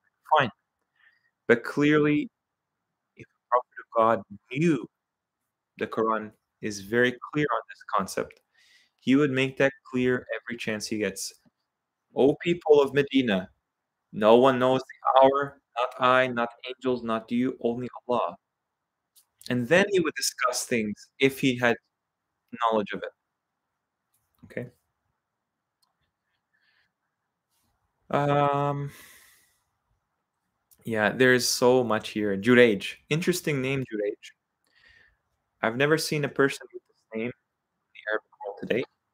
This is basically analogous to the word George today. Maybe this used to be an old Arabic name, but now we see this as a Western name, George. European name, Christian name. Okay. This Juraj um, makes a baby. He's put on the pedestal. Okay, just like analogous to Isa, right, who spoke as a baby. Many hadith have a bias to women. I can't even utter some of these words. It's absolutely vile. I mentioned the monkeys and adultery and stoning. Okay, the prophet being poisoned. So you get the idea. There are some more contradictions here. I obviously do not condone this page existing, Wiki Islam, but it's very interesting to me, just to comment briefly, that Wiki Islam, a polemic against Islam, the Quran, Hadith, actually has something against, sorry, something in common with Sunni traditionalists, which is that they think the concept of Quranism is retarded. Why? Well, I think it's impossible to follow the Quran alone, and they'll provide very badly translated verses, which seem to acknowledge that. Can you imagine Wiki Islam, which doesn't care about anything to do with the Islamic religion? Their purpose in life is to disprove the Quran and everything associated with it. They actually think there are verses in the Quran that tell you to follow Hadith. Isn't that interesting? So it's like a you know, basically saying that they're trying to force the Hadith as valid just enough as on that the Quran shows them as valid, so that you follow all this nonsense, and then they can disprove you. Do evil omens exist? No. No transitive disease, no evil omen, no safar, no hama. Yes, evil omens exist. There's a horse, a woman, in a house. What are you supposed to conclude from this? What is the angle? What is the bias here? Okay. Which eye is the jaw blind in? Do you stand while drinking? I've seen people like, where is he? Yeah, where is he? This man constantly sit down whenever he takes a drink, and lo and behold, the prophet stood to drink Zamzam water. So maybe he should just get Zamzam water, and he can talk to David Wood, he can talk to Christians, non-Muslims by standing and drinking Zamzam water. because apparently Allah's messenger did, according to Ibn Abbas. There's a funny one where, like, Ibn Abbas, okay, he narrates something that the Prophet says, "Oh Allah, grant Ibn Abbas knowledge of the Quran." Isn't that funny? Ibn Abbas says Ibn Abbas has knowledge of the Quran. Clearly no bias there. Clearly no motive there, eh? Um,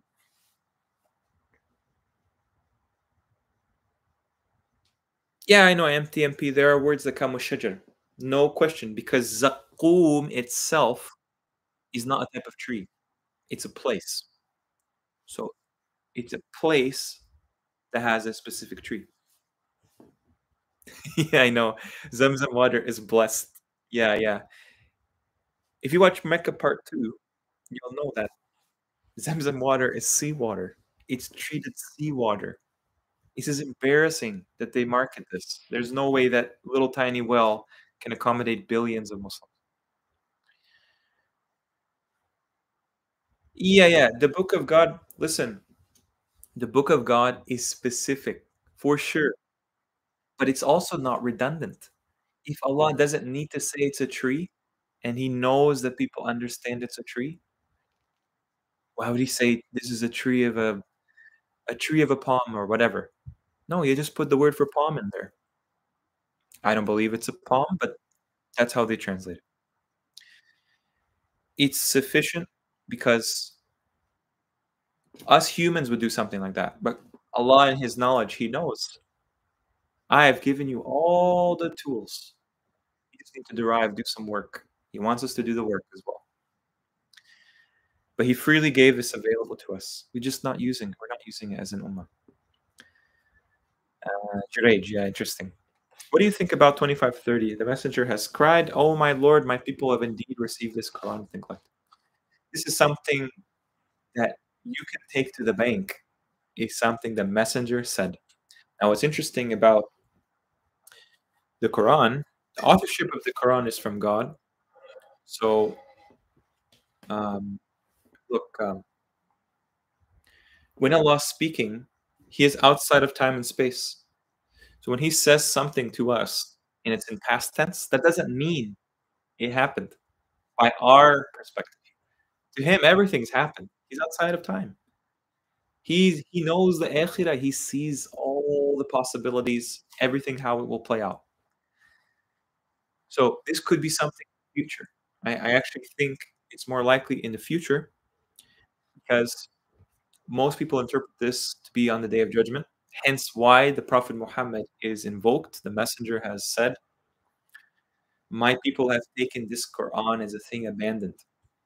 They made hijrah from the Quran." I think that, yeah, you can suggest. I'm not gonna get into it, but it's assumed that's the Day of Judgment. Um, but really, Allah doesn't mention we resurrected the Messenger. And He says about Isa, the day we raise him, right? The day we raise him alive, and he advocates against his followers, right? Not his followers, but the people that make shirk with his name and his miracles. But that's not mentioned here for the messenger. Again, you could say, well, Allah left it out. Sure. But I think there's a higher harmonic there for sure. They did not understand that associating partners and talking lies against Allah and His messengers are the two transgressions Allah is clear are the highest crimes, hellfire. Absolutely. The risk of shirk is way, way, way too great. You do not want to be associated with any shirk on your deathbed. Believe me. Thank you for making that point. The polemics need hadiths to be a thing in order to attack Islam. Absolutely. Fact. In the Quran, there is no synonymy. And the questions for you, what is the difference between kitab, Quran, qawl, hadith, nur, ayat, bayin? Listen, guys, I'm not here to just invent things. Okay? I'm on the same journey as all of you. As all humans in this life, we're put in a state of ignorance and we're just figuring out things as we go. Allah knows best what kitab, Quran, qawl, hadith, nur, ayat, bayin, and hukam are. But I agree with you. There is no synonymy. Thank you for making that point, Farhan. They will make so many words in the Quran synonymous. Just checking time. Um, and Arabic doesn't work like that. Arabic has unique words for unique concepts. So, yeah, I mean, there's a lot of work to prove what it means. It's possible, it's feasible, but there's a lot of work necessary. And I can't do everything at once, right? I'm sure people can do the work, but you know, we'll get into that eventually. Um, are you sure that Aladina Hadu is the progressive people? I thought they were a different species. For example, the centaurs could be a different species. There are many, of course. Look, we share this world with jinns. Jinns just means these hidden species of creatures who are very similar to us, but live a completely different mode of life. So Alladina Hadi would include jinns, wouldn't it? Doesn't mention they are just humans, right? We don't even know if we're the only type of human.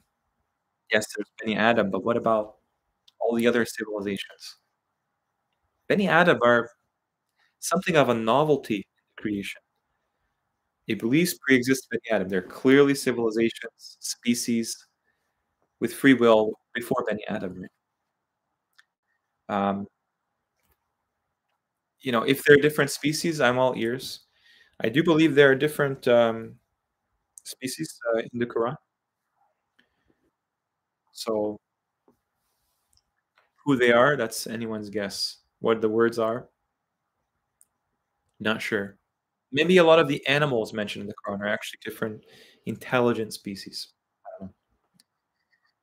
So, Qur'ana, what's your take on Jews colonizing Ukraine due to the hadith of Juj and Ma'juj? I'm not aware of that hadith. I know that they're trying to. By the way, guys, these questions are better left for tomorrow. Okay, I have some stuff to get through. But I'll just kind of nonchalantly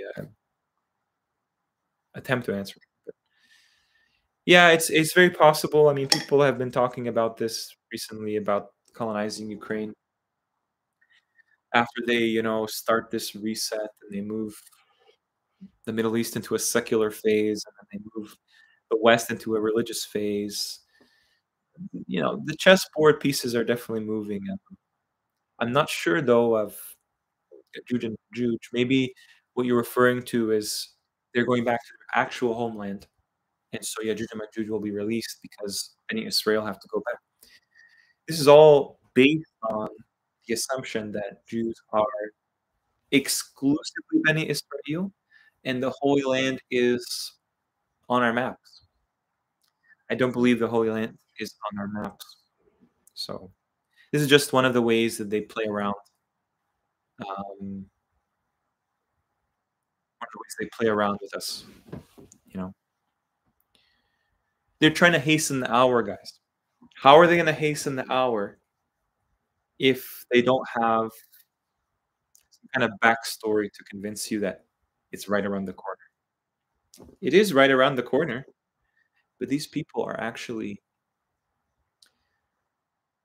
manipulating your fitra to accept something not true so they can use you as a pawn in their scheme. And Allah allows it because if you're foolish enough to believe these people after what they've done, you kind of deserve it. This is a great channel I've mentioned before.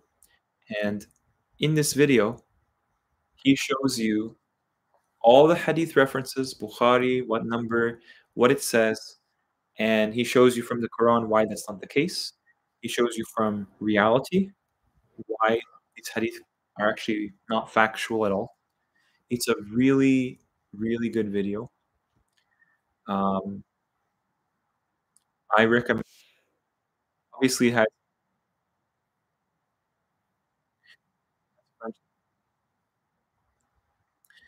and yeah, he just goes in hadith by hadith.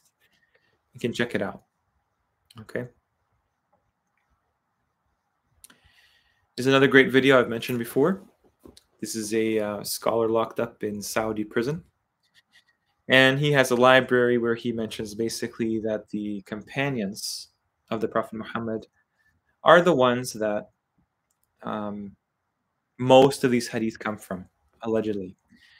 So if you're not aware, he he studied all the Islamic literature, basically all the hadith books he could find of any value, and he organized them chronologically. So then you can see how things change. Very smart, and notice that he noticed that they start to change. They start to become so polemic and so sectarian, um, that they would not take hadith from this sect when they did before. Okay, the Sunnis and Ahl Sunnah and Aqidah, Athari, Aqidah, and all this stuff. So what he found is the earliest hadith manuscripts actually suggest, very interestingly, that they're not attributed to the Prophet. They're just fatwas of the companions. And later, because these companions knew the Prophet, they just wrote in, the Prophet said, I heard the Prophet say. As long as there's some chain of transmission, that means the Prophet said it. Assumptions, guys. Imagine most of the Muslims in the world following something. There is zero proof the Prophet ever said.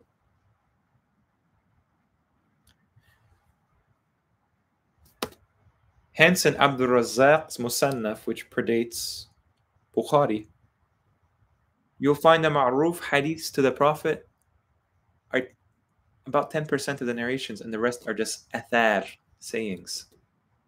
They're just sayings. They're not laws. Omar said, Ali said, Ibn Masud said. But then a wave came. The Hanafis and intellectuals would say, they, the Sahaba, are people like us. So we can disagree with them. Al-Hadith, though, they reacted by accepting any full chain musnad back to the Prophet and leaving out the mursal. So this led to stagnation in rulings and inflexibility in opinions. Anyone who doubted hadith is accused of rejecting the sunnah. So we can't understand this, like he said, unless you look at how things played out chronologically. Okay. The earlier scholars were more respectful. They would only attribute to the Prophet a few things that seemed likely. But the later scholars, if 10 people reported that you said X, except one person who said you narrated from your sheikh, who is more correct? Yeah. So he provides a lot of great points, that there's a corruption element in this. Okay. It's a big problem. And where do these people come from, guys? They come from the Middle East, apparently. A lot of them come from Persia. Persia is this greater area here, from Afghanistan, Turkmenistan, even Uzbekistan, Bukhara. Iraq was included in Persia. Persia dominated the world, they tell us. Maybe it's Parisians instead of Persians. But the fact of the matter is, many of them are not Arabs. And I don't have a problem, obviously, mashallah, that Islam is so inclusive of people, non-Arabs, Arabs. But let me ask you this. If in today's time we had a hadith, let's say the Prophet was walking the earth, he's speaking and people are harassing him with hadith, like it says in the Quran, chapter 33. They're harassing him with hadith. And let's just say all of the hadith compilers were Israeli. All hadith compilers were Israeli. They're masters. They just memorized hundreds of thousands of hadiths. They did this amazing methodology to reject all the fabricated ones. Okay. Do you think Muslims from around the world would not raise an eyebrow? They're overrepresented in a religion that toppled their empire. Just think about that.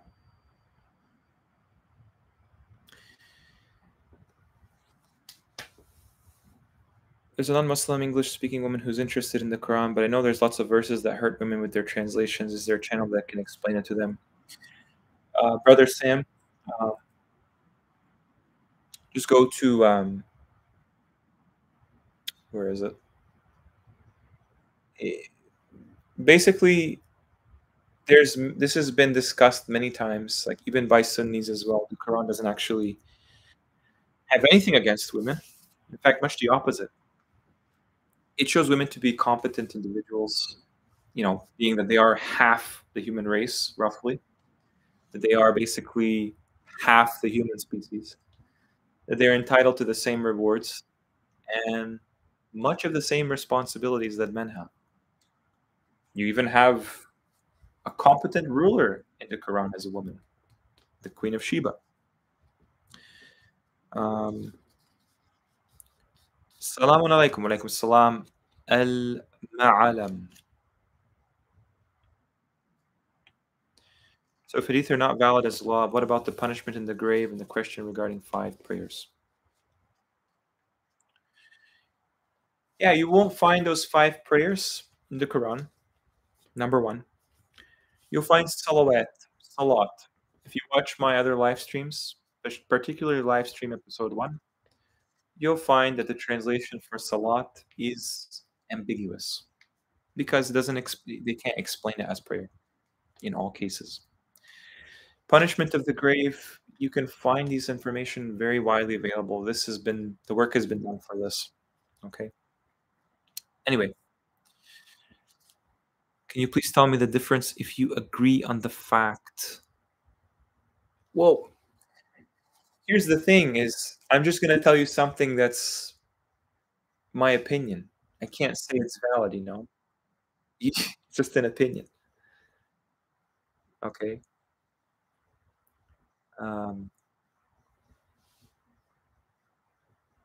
What good? You want something definitive, right? We don't want to have cycling opinions. All right. Bukhari. You ever wonder what Bukhari means in Arabic? Well, they tell us it's from Bukharistan, modern-day Uzbekistan. And nobody can actually pinpoint what Bukhara means. They look into other languages, Sanskrit and different languages, to figure out why it's called Bukharistan. Actually, what's very interesting is in classical Arabic, it has to do with steam power. Steam power. Bakhira, to steam. Bakhirat. Bawakhir. Steamer, steamship. Okay, steamer carrying fuel like a weapons, shipping vessel. Bakhara, evaporation.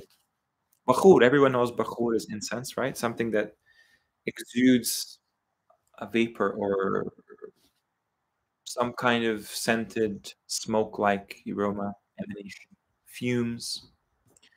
Steam also emanates fumes. And herein lies the rub. Bukhari, steam as an adjective, steam-driven, steam-powered. Do you know of any Arabic civilization in official history that had steam power? Do you know who had steam power? The West. The West had steam power. Locomotives, ships, factories, engines, pumps, all manner of steam engines, all manner of steam turbines.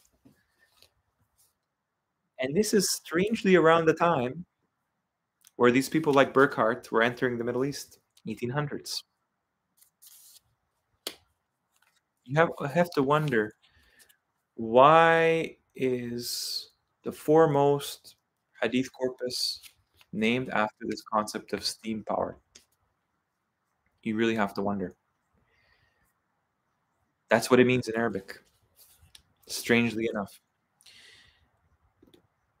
Do you know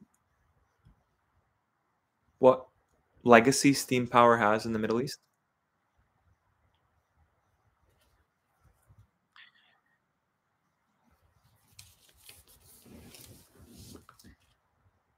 When we got rid of steam power, we no longer needed to lubricate those engines with vegetable oils. Vegetable oils are a product of the Industrial Revolution. They were used as steam lubricants, lubricants for steam powered engines. Now they dumped all that junk and they put it in your food.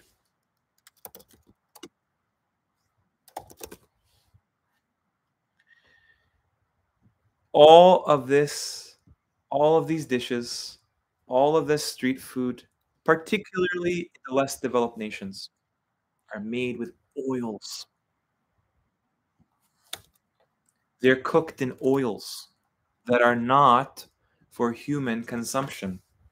I wouldn't feed this to a dog. This is from the civilizations that colonized these areas once upon a time, and they advanced beyond steam power. Okay, so they dumped all their junk, and they dumped it in the West as well, but mainly in these areas.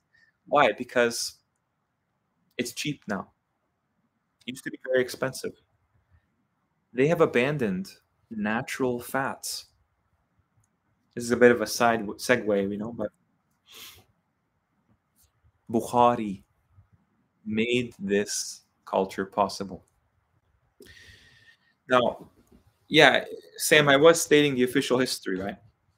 I don't believe Persia exists as they told us, but officially, that's what you're told to believe. You're told to, put these contradictory ideas together.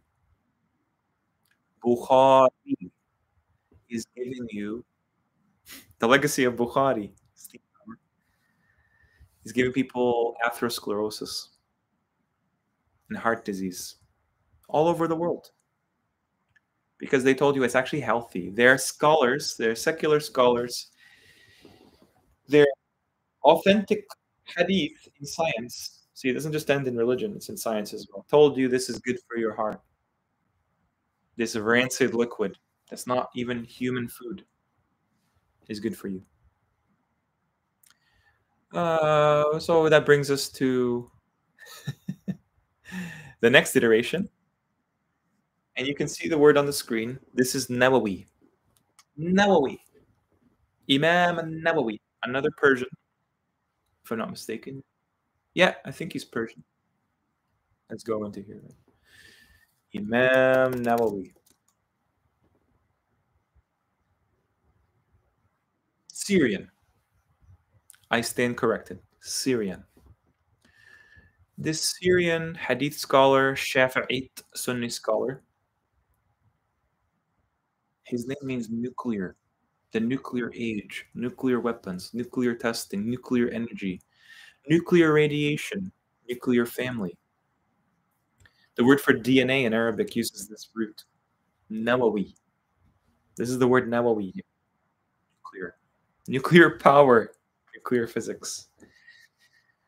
Remember they told us, Iraq had these weapons? Who told us that? America? Really, really raises an eyebrow. Nasa'i. Now I looked into this because I like to kind of doubt myself here and there because I don't know, but I'm providing a possibility. I can't say for certain I wasn't there at the time. But apparently there's a place in Iran, in Persia, Persian Empire, called Nisa.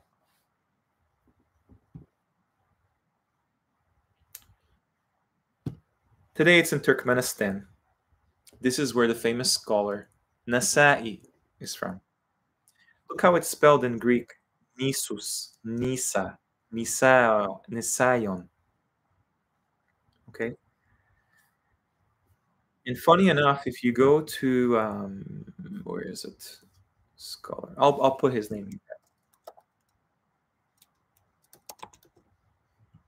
Nasa'i.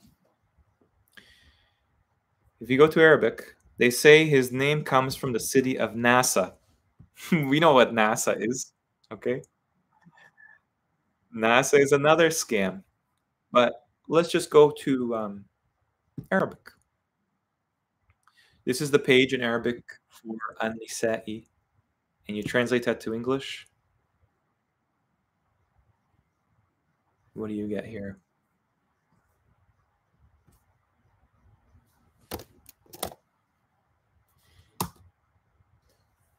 Is it right here?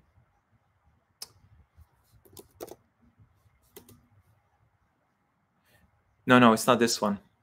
It's the actual city. So the actual city, if you look at it in Arabic, okay, he's named after the city.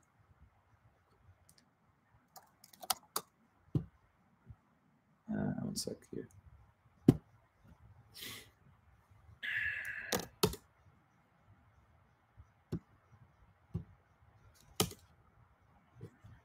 All right. As for the name of this country, it is non-Arabic, clearly. But a lot of things that are non-Arabic, they're actually hiding the Arabic origin. I think, and the reason for calling it this name was that when the Muslims reached Khorasan, they went to it and reached its people and fled, and no one left behind except the women. That right there tells you that people in this place that this scholar of hadith is from is relating to women, nisa, and that is Arabic. That is not Persian. That is Arabic. And funny enough, what we see is nisa'iyya are feminists, feminine, womanly.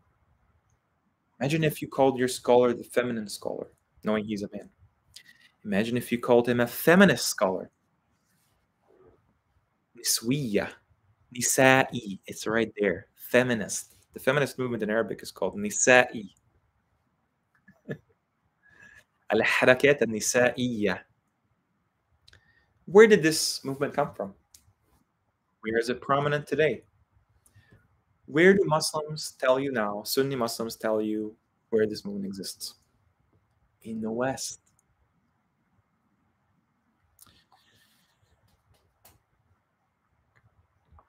Okay. Untold stories. I'm glad you're actually like that, because if you guys stick around for a little bit more, I plan on making this about 3 hours. Okay? Um, you're gonna see some amazing things you can show to anybody. Okay, that their chains are done. Their chains. If you can find one mistake in the chain today, that's it. The whole science collapses like a house of cards. And I'm gonna show you that mistake. I'm so thrilled to show you this. Okay, Sam, I'm ethnically Afghan. It is known that Kochian, Bedouin-like people, use the oils from the animal fats for their oils. They don't use vegetable oils. MashaAllah. This is what the Quran tells you to do. Many benefits in the cattle, right? Baghr al-ham, he steamed the meat. Yeah. What is the meaning of yatim? As it stands now, I see it as orphan. I'm open to possibilities, though. Earnest effort. Sorry, I have not got the answer by. Earnest effort, Dr. Mahfouz. I already told you before the stream started that question is for something on Sunday. Sorry, the answer is not sufficient. I'm not a guru. I'm not somebody that's a sheikh. I will never intend to be that. I will never ask money for anything regarding the deen. And I hope, I wish you all the best in your efforts. Soaring Bird, this suggests these hadiths are no more than 200, 300 years old. And made to believe they're 1,000 years old. Yep. Yep. And if that's the case, Soaring Bird, why don't you think that maybe the Prophet Muhammad is also 200 years ago? Most, at most. Yeah. Oh, Ali Sayed, thank you for this. Thank you for this question. um, The belief is undeniable. The Prophet received revelation outside the Quran.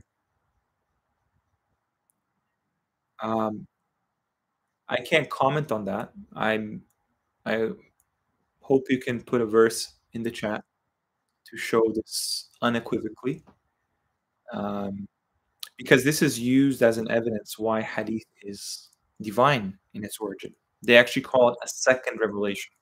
Can you imagine? Um, when you say revelation, are you talking about knowledge given to him from the Creator that doesn't necessarily go in the Quran? I don't have a problem with that, but that's for the Prophet Muhammad, right? Clearly, that affected his life. Sam, you don't feel like India is a source or key in this instead of the West necessarily? Well, here's the thing,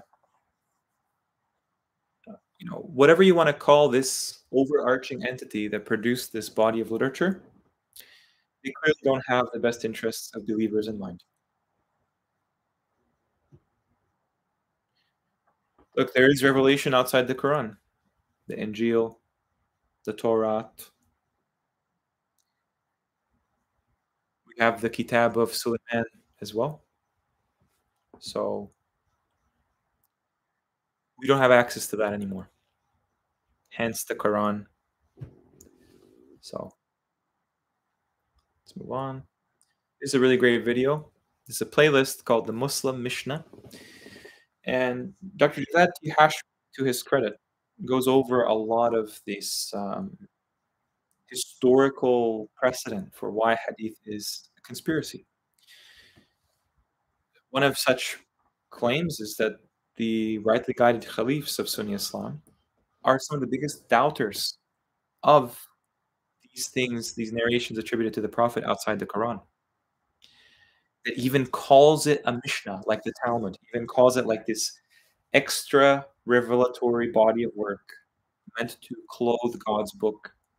And we know that term, elbis, clothing the truth with falsehood. That's what that is referring to. I would give this a watch as well. I mean, the scripture is clear, and we are just hoodwinked into accepting this. There's no evidence the Quran authenticates any of this. And then you have scholars, modern scholars like Jonathan Brown. Okay. He says that this is essentially the common process of these Abrahamic religions. And you can't tell me all these religions are from Abraham. It could be very well that all these religions are not from Ibrahim, and the one that is from the Quran. He says, among Western scholarship, the Quran is not the source to which a curious reader should refer to. Imagine that. Imagine. The Sunnah has ruled over the Quran in Islamic civilization, shaping, specifying, and adding to the revealed book. How dare they? How dare they do this to God's book? Okay? And the unit through which the Sunnah was preserved, transmitted, and understood has been the Hadith. So it's a great watch. There's only a few parts in there. I really recommend getting a historical context to how this evolved officially. And now that brings us to the meat and potatoes. Okay? I've shown this man on some of my videos. His name is Sheikh Adidu. And he is just wheeled around as this living chat GPT of hadith. Of course, we know very well ChatGPT makes all kinds of mistakes. Nothing is infallible outside of God. And what's interesting about this is I've been kind of scouring the web for the dates these narrators are said to have been born and said to have died. Because one thing they'll assure you of, people like this man, okay, one thing they will assure you of is We know all the biographies of these people. We know all of their lives. We know they're reliable. We know when they lived. We know when they died. We know what they did. We know who they are. We know where they lived. Okay. So I find this video very interesting. And to my knowledge, I haven't seen somebody bring this up. I'll be glad if someone did, but I'm gonna do it anyway, just in case nobody has yet. So they assure us because of this validity and extreme, objectivity to these chains, that these chains, they're memorized in living memory. This man knows thousands of hadith by heart and their chains and the content and the Quran. And I believe he even knows the Qur'at of the Quran as well. MashaAllah. What if I told you some of these narrators could not possibly have talked to each other? That means there's a break, a very major break in the chain. Because one narrator didn't exist to get the hadith transmitted to him from the narrator that died before he was born. I know it's shocking. Nobody does the work to prove these things and fact check these people. And I'm going to show you the case. So he starts from, let me just show you this, okay? He starts from living memory, okay? He's going to narrate a Sahih Hadith. And mind you, all of the dates there are in the Gregorian calendar, years for when these narrators died. So the first one, notice he says, I narrate to you verbatim as my grandfather Muhammad Ali ibn Abdul Wadud, who died in 2009. His grandfather, all the way to the Prophet. Watch what happens. So the numbers get higher because now you're going further back into history. Okay, so the smaller numbers, the narrators with a smaller number are closer to us. Narrators with a higher number are further away from us in time. Okay. Wow, 10 generations. You go all the way to Jalaluddin as-Suyuti. Imagine it takes 10 generations to go to the 1500s. Now, I know it's not a strong argument because obviously you can skip generations. A grandfather can talk to his grandson. Sure, it's a little bit less plausible, but let's just say it's possible. Okay, fine. Keep going. You're already in the Islamic scholarship by 12 narrators. Asqalani is a very well-known scholar. 13, okay. 14, 15. All right. This is where it gets interesting. Notice, in 15 generations, you've gone back in time 1,000 years roughly. That's insane. That's absolutely insane. Okay. Like what are great grandfathers transmitting to their great grandsons? They're like in their late 90s and they're talking to their grandsons about all the hadith they memorized. Okay. I'm going to pause it on number 16. This guy, Hussein ibn al-Mubarak. Remember that name? He died in 1234. 1234 is the year 631 Hijri. I know it's a lot of numbers, but you'll see my point later. He died in 1234. I mean, he narrates to somebody that died in 1158. 11158. And he dies in 1234. And you can't say it's a mistake on the part of the video creator because he's saying this word in Arabic. He's saying it in this order. And I'm going to show you that their websites affirm these death dates. Okay. Hussein ibn al-Mubarak died in 1234 CE, but he learned this chain from somebody who died in 1074 CE. Abdurrahman ibn Muhammad al-Dawoodi. There's a 200-year gap, roughly. Was this person born 200 years? Did he live the earth like a vampire 200 years? No, no. They messed up. That's all it is. They just messed up. We make mistakes as humans.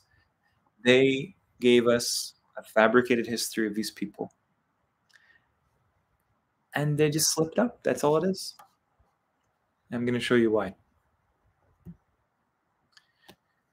This is the person born in 466. No, sorry. He died in 466 Hijri, and he narrated directly to a person who died in 631 Hijri. I'm going to show you when they're born as well. It's impossible for him to have gotten this transmission, and hence the entire chain is in doubt. Okay. Abdurrahman bin Muhammad, long name, obviously. But this is this guy here. Let me find it. Right here at Dawoodi. How do I know it's this guy? So the first thing here is when he was born. The second one is when he died.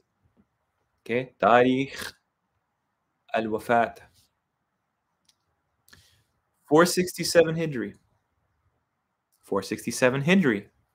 1074. Same person, has the same name, dies the same day, year. He's born 374 Hijri.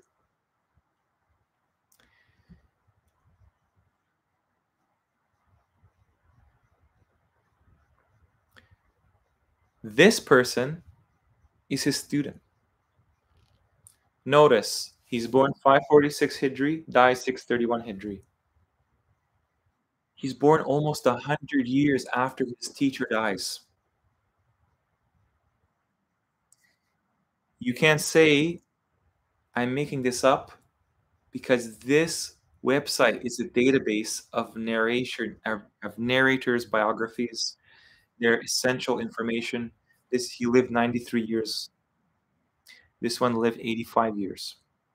But the question is, how did he teach his student when his student was born 100 years after he died? Let me show you again. Hussein ibn al-Mubarak, born 546, died 631.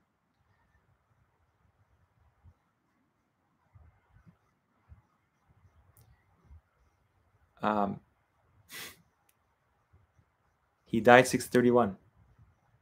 That's 1234 CE. The video author has the dates correct. This website is reputable, and it confirms that they fabricated these people. God knows if they even existed. Okay?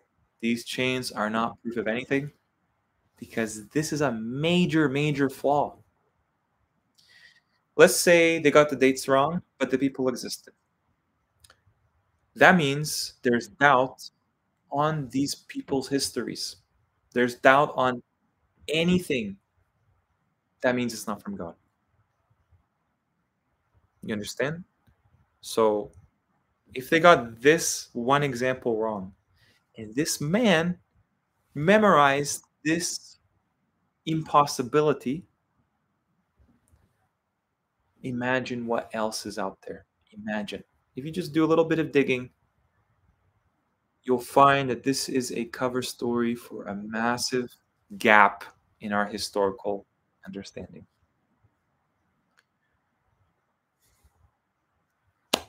What do you guys think about that?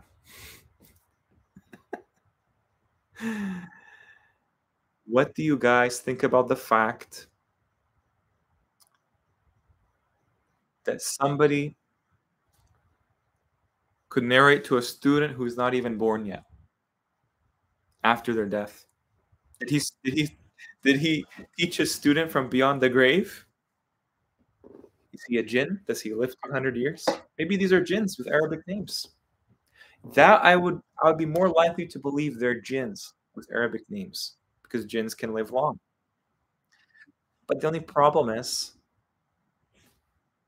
they have the birthday and the death date. So these people never talk to each other. Anytime someone sends you this guy to somehow validate hadith, it's like he's the only guy that's memorized thousands of hadith. Thank God he's still in living memory. They would have like very few examples of Bukharis, modern day Bukharis in our time. Anytime someone brings this guy as an example, inform them of this. Inform them of this video, this knowledge, that these people never talk to each other. But in the chain, they did. Okay? This is really the highlight of the video, of the stream.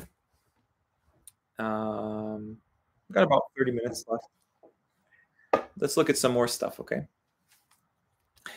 I just saw this video yesterday, and it made me laugh. Nothing against the brother. I actually like this brother. I did like this brother for some time. I think seems sincere, very genuine. But I think there's a glaringly obvious contradiction in how he views the world. And being a Sunni, right? This is something you have to deal with. So one of the things that I want to make it clear is that it is unfeasible, improbable, and pretty much impossible to apply every single hadith every single day, no matter how much you try, how much you memorize, to your life as a source of guidance. And that's why videos like this exist, where they try to sum it down to one hadith. SubhanAllah, they already have one hadith to follow, and it's called the Qur'an.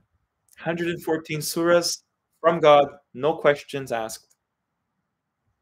They've tried to do whatever they want to this Quran to undermine its authenticity. I wonder why Sheikh Nasruddin al-Albani didn't authenticate the Quran. He authenticated everything else from Islam. Well, that's because Allah makes his verses manifest over the falsehood. So let's look at this video, okay? So Imam Shibli apparently said something very profound, that he studied under 400 different teachers. In your lifetime, do you even know of 400 teachers? Can you tell me their names? 400 teachers. Bukhari had 1,000 teachers in that book I showed you. Do you think you can remember their names, let alone the lessons from hundreds of teachers? Why do we accept this? Why do we accept this as an ummah? Anyway, so he decided to choose one of the 4,000 hadith he got from those teachers. Just one. Maybe he realized that you can't lug around all these books. Okay? There's no pocketbook of hadith. I can take the Quran in a tiny little book. Tiny little book. Maybe my eyes would have to be very, very, keen vision to read. But you can take the Quran in a little tiny pocketbook. Anywhere you go. You cannot do that with hadith. It's amazing. Imagine he studied under all these teachers and gathered all these different hadiths. He decided to drop everything and act on this one hadith for the rest of his life. We're going to talk about how many hadiths there are, guys, because they don't know. If you don't know how many there are, like I mentioned earlier in the stream, how do you expect the average person who doesn't even read, who doesn't even know Arabic, to follow this?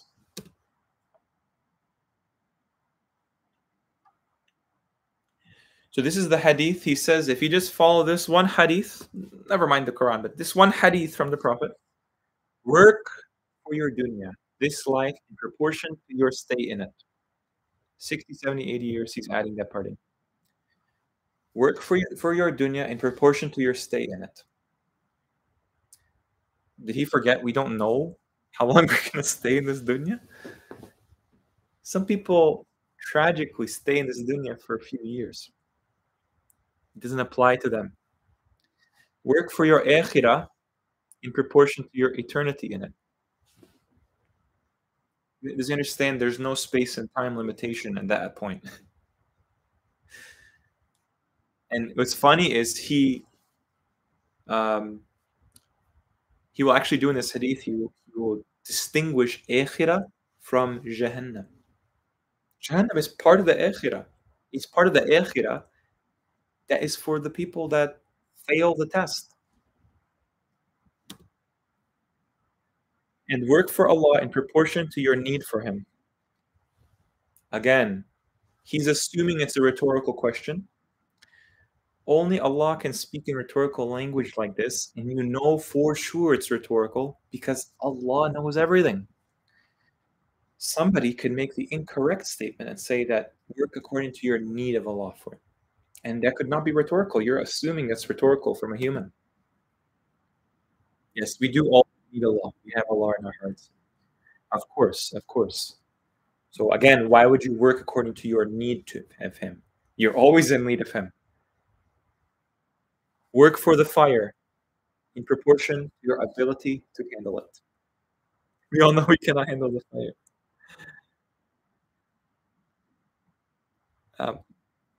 Why are we working to busy ourselves with sins that will lead us to it? This hadith is incredibly vague. Incredibly vague. When you could easily put something a little bit more specific, a little bit more universal, that is actually wise. This is not really this is like underwhelming, you guys. I just thought that was interesting. Of all the hadith, this is what they come up with. Ali Sayyid. 3124. 3124. Okay, one sec here.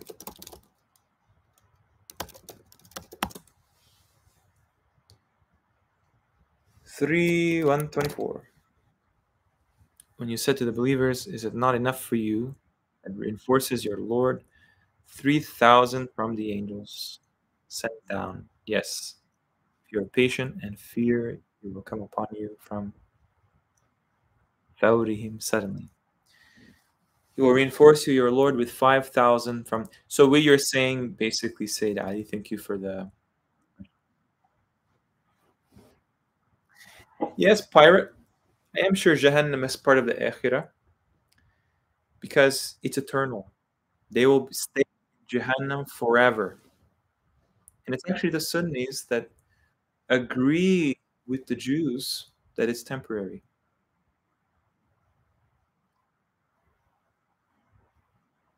I've been told by a Hadith follower that they look at the Bible, Quran like the Bible, divinely inspired by written by men. Wow. That's blatant kufr. So as much as you accept this, the more that you accept these lies attributed to God, to the prophets, it is you're gonna become desensitized to recognizing blasphemy and shirk. Hadith is not necessary to explain it. In fact, Hadith explains it incorrectly. Hadith is based on the mainstream secular history. They'll tell you, well, if you deny Hadith, then you deny all of history. Good, the Quran denies our history. The Quran denies our scientific establishment. The Quran denies our political parties. The Quran denies our national countries. Is that a bad thing? No. That just means those things are lies. So you're saying, Ali Said, that is it not sufficient for you that your Lord should reinforce you with 3,000 angels sent down? Again,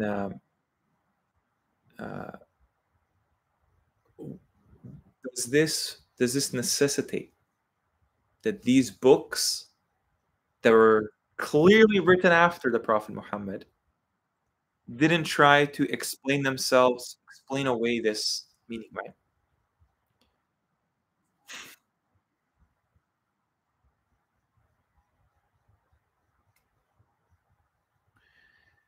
And How do you know that battle hasn't happened yet? Yeah, thank you, anti-Google. Muhammad from God already refuted this idea in his response to the Mushrik jack-o'-lantern, also known as Muhammad Ali, the Muslim lantern. It's not proof of hadith whatsoever. That's actually a knowledge the Quran brings up. Assalamu alaikum wa alaikum salam, Liana Morn. I'm very confused about Allahu Akbar. I've seen arguments against this, arguing we are actually praising Satan. What should we be saying instead, Kabir? Um, I think Allahu Kabir makes more sense. Obviously, people are going to dispute the intricacies of these things forever, right? But, basically, the argument stems from the story of Ibrahim in chapter 6, where he sees a wandering star, then he sees the moon, then he sees the sun. And when he sees the sun, he says, Heda Rabbi, Heda Akbar. What's interesting about that is the sun is actually feminine in Arabic. And here Akbar is given for the masculine, not Kabira. It's Akbar for masculine.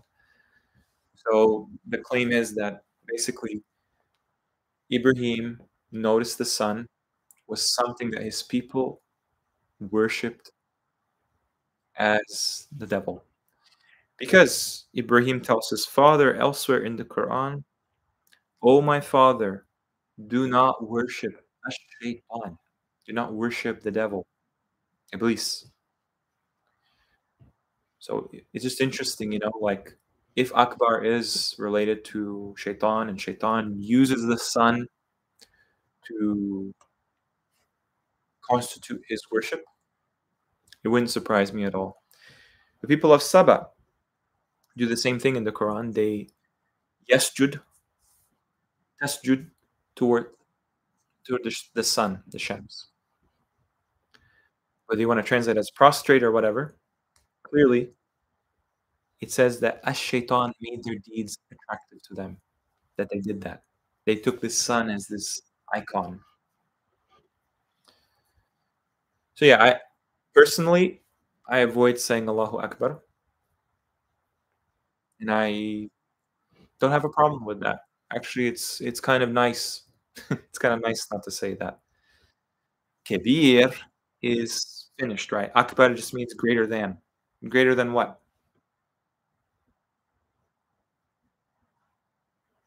Yeah, Soaring Bird, appreciate it.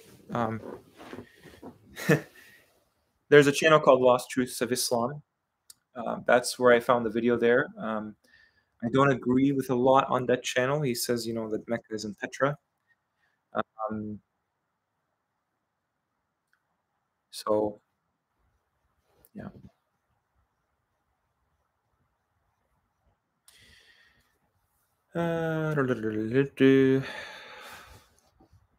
Yeah, I really want to get through the rest of my tabs. Let me know if you guys like the stream so far. I'm not boring you right now. It's a bit of an impromptu stream. I should have probably given more notice. Sometimes things happen on a whim like this, right? Yeah, Ali said I appreciate that. Again, we're still understanding the context, the historical context that they have hidden clearly with this hadith corpus of the Prophet's time.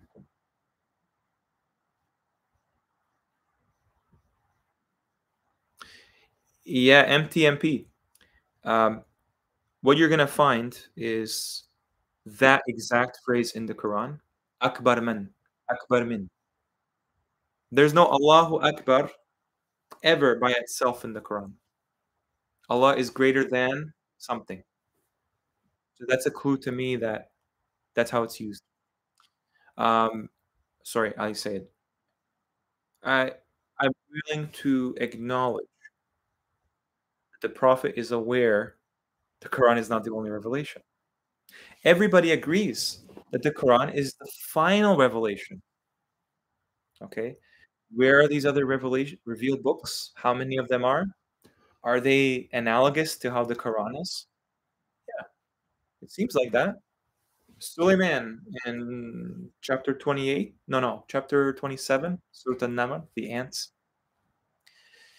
he sends a book, a kitab, not a letter, a book to the people of Saba. The queen of Saba says, indeed, I have received a noble book, not letter, book, kitab, from Suleiman. She reads the first page. Bismillahir Rahmanir Rahim. Imagine Suleiman's book, who he sent to a people he's trying to guide back to Allah's way. They, it reads exactly like the Quran. He even tells them, come to me as Muslims. He's giving them da'wah on an international scale. Remember, his kingdom is unlike any we've ever seen. So yeah, I appreciate I say, that you agree that it doesn't substantiate the hadith whatsoever. And the Quran acknowledges there are revelations outside of it that the Quran confirms, that confirm the Quran. We just have only the Quran to go by 100%. And anything outside of that is something we use the Quran to either confirm or deny. The Quran rewards people that make connections and use their brains and do not stray from its rules and its guidance, right? I found it interesting, Lord of the Rings. There are 20 rings, but the one ring was forged in the fire of Mount Doom, so the fire and the 19 rings. Interesting. Yeah, there are 19 rings in Lord of the Rings. Yep. One of the words for the Prophet Muhammad is Khatim an-Nabiyyin.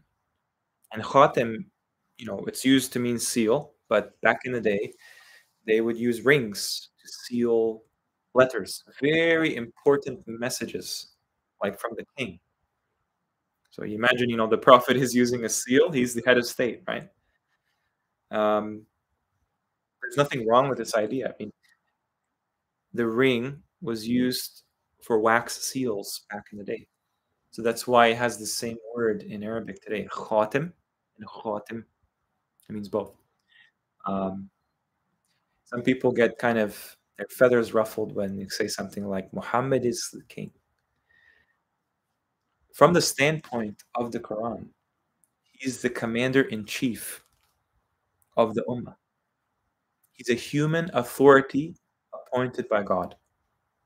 Does that mean we follow hadith? No, we can't even prove he said any of that. That's only put forward in a context because can you imagine that today there are Muslims saying Christ is king, a messenger before the Prophet Muhammad? Why? Because their God, Andrew Tate, says Christ is king, and his little follower, Sneeko, says Christ is king? No. They even use like reflections in history, like, Muhammad the Conqueror. They say he's an Ottoman Turk, but they call him a Roman Caesar. And funny enough, the word Caesar in Arabic, Qaisar, like the word Qasr means palace, castle. So it has authority, it has weight to it. Okay. All right, let's go back. Let me see here. Here's a great video. I've mentioned this channel before, Funky Quran Guy. And I hope you like it.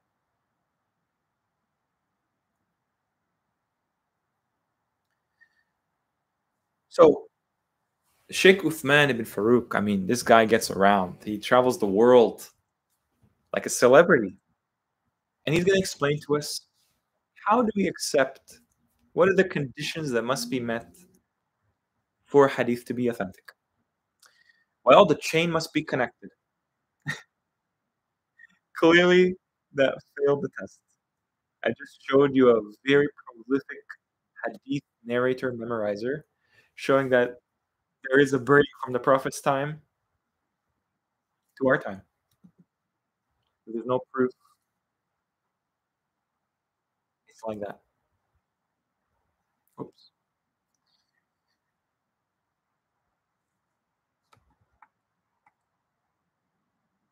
So you can see, this is the way that they show you how this works. It's all hearsay. There's no way to gauge any of these conditions objectively.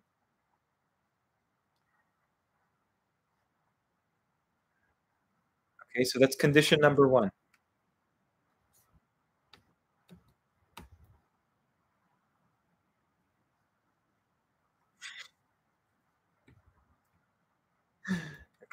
Let's see condition number two. The narrator must have a good memory. I already showed you in a biographical book about Bukhari. He couldn't remember the names of his relatives. He remembered thousands of hadith by necessity because he didn't write anything down. But apparently he wrote down some things here and there. I don't care if you have like a chat GPT level of memory. Some people will say, I have a good memory. Some people I know, have a good memory. That doesn't mean anything. It's just you will remember some things that might be hard for other people. Does that mean you have unequivocal 100% reliability of your memory? No. Most people don't know what they did yesterday. They don't know what they did last week. That's why writing exists, to remind us. The Quran actually assumes most people don't remember anything. That's why the Quran is a remembrance, a dhikr. What is it a remembrance of? Pray tell. Absolutely the most essential knowledge you can ever get and never come to without revelation. The real history, the real cosmology, the real nature of our world, the future, the past. It's a remembrance of everything you need to know and more. Why would that be the case if there are people that exist with great memory? Analyzing the memory of a given source, how they construct their recollections of events based on their own biases and personal experiences and perspectives is an absolutely critical aspect of Western historical method. The Sheikh clearly knows nothing about how historians actually go about their work. Yeah, he argues that basically history can be thrown out the wayside, and hadith is more accurate than history.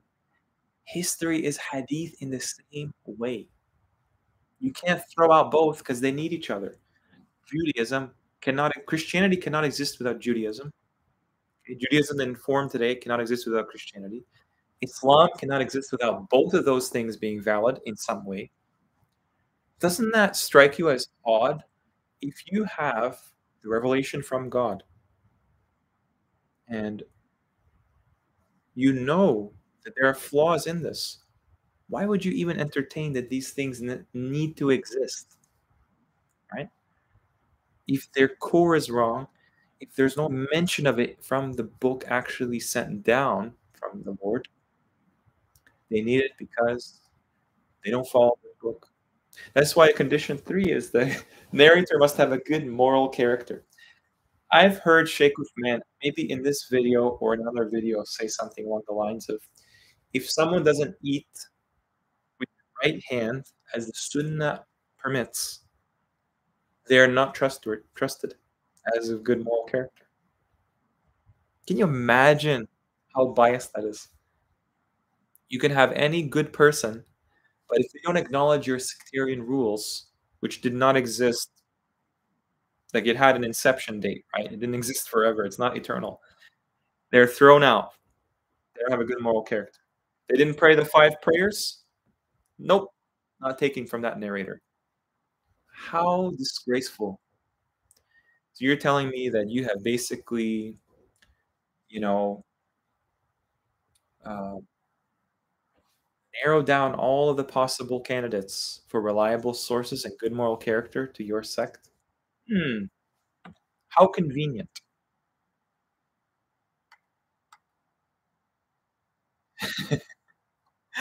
He said, "Why do when scientists do a clinical trial, they should check the moral character of the subjects." I mean, arguably, science in their experiments controls for way more variables than hadith does. They only have 5 conditions. You know how many they do in experiments? Many, many conditions, okay, to make it as objective as possible. Obviously, it's also based on assumptions. I'm not condoning the scientific method today, but the reason why people use this term "scientific method" is because there is some level of veracity to it, that it can be repeatable. You could not repeat the hadith again in the same way. Judging someone's character is totally accurate and scientific, okay?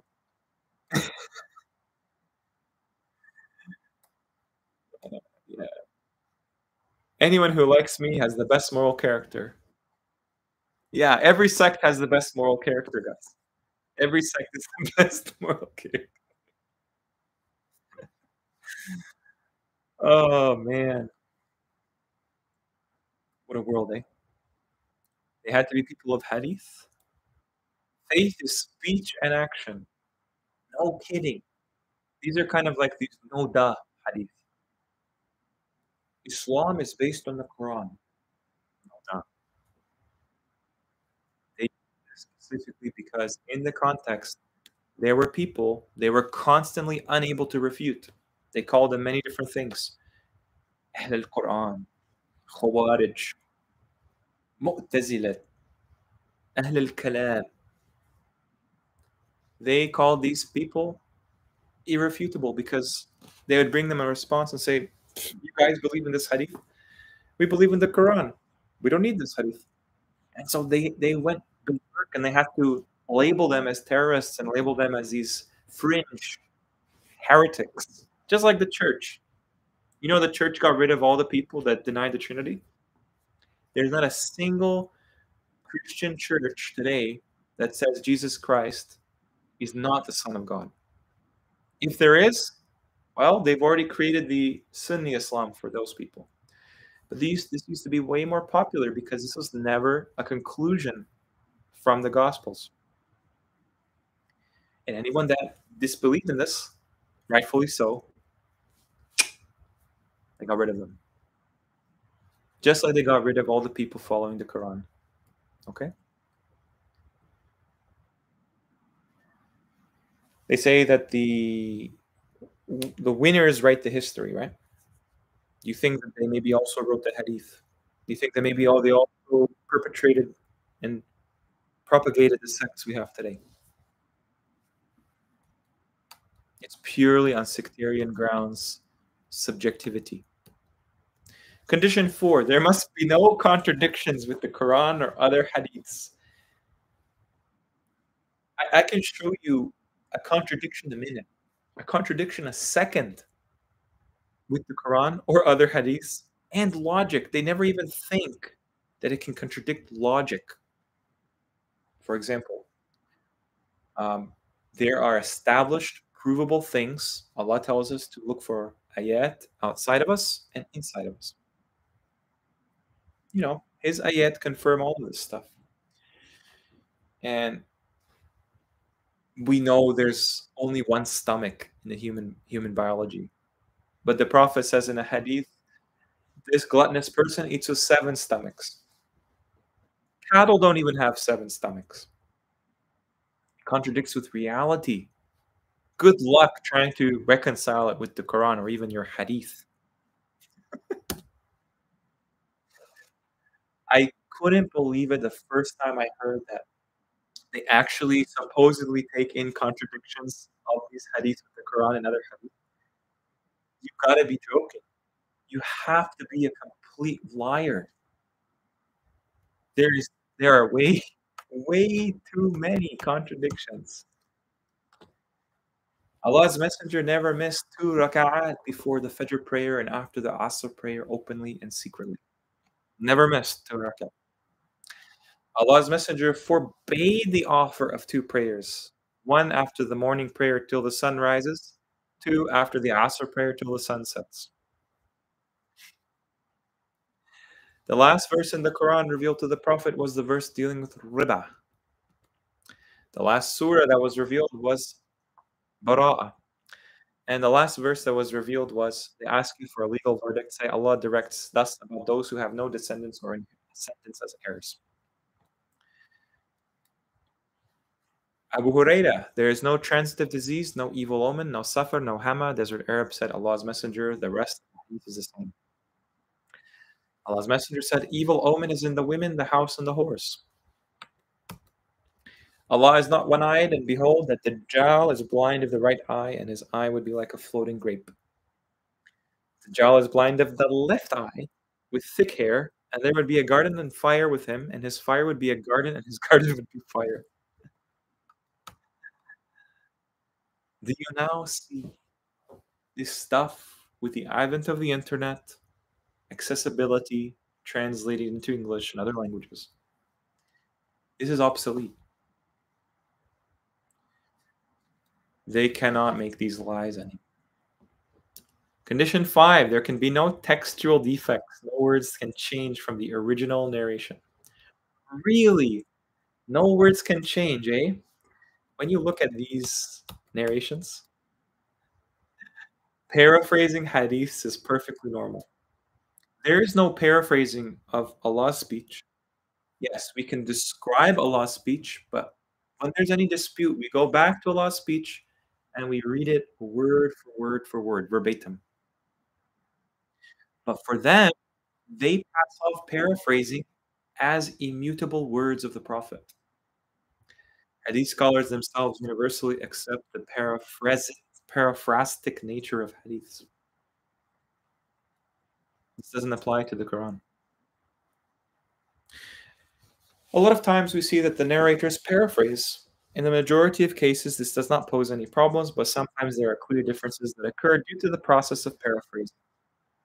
Really, there's no problems. So, right off the bat, it's not accurate because there's not one way to describe something that you need to be accurate. Because, I mean, imagine if somebody told you one event and it's not like they're giving extra information. They're literally changing the details of the event every time you hear it. Doesn't that sound like a lie?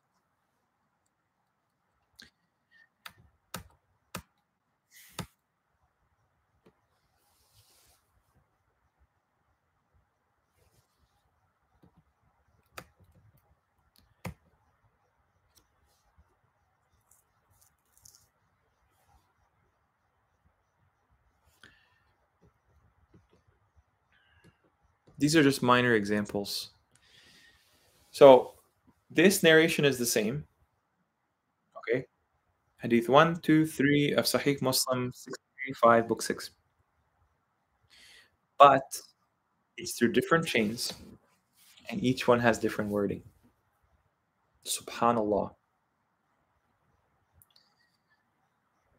What is the layman supposed to do? Well, they'll tell you he has to follow the scholar. The scholar knows best. The doctor knows best. The government knows best. Don't go against the rulers, guys. The people that are putting you in this tyrannical oppression. Don't go against them, guys. It's forbidden.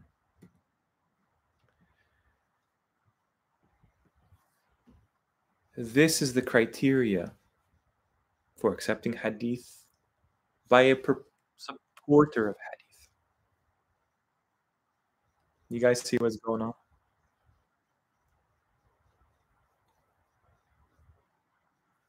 Yeah, Sam, German Kaiser.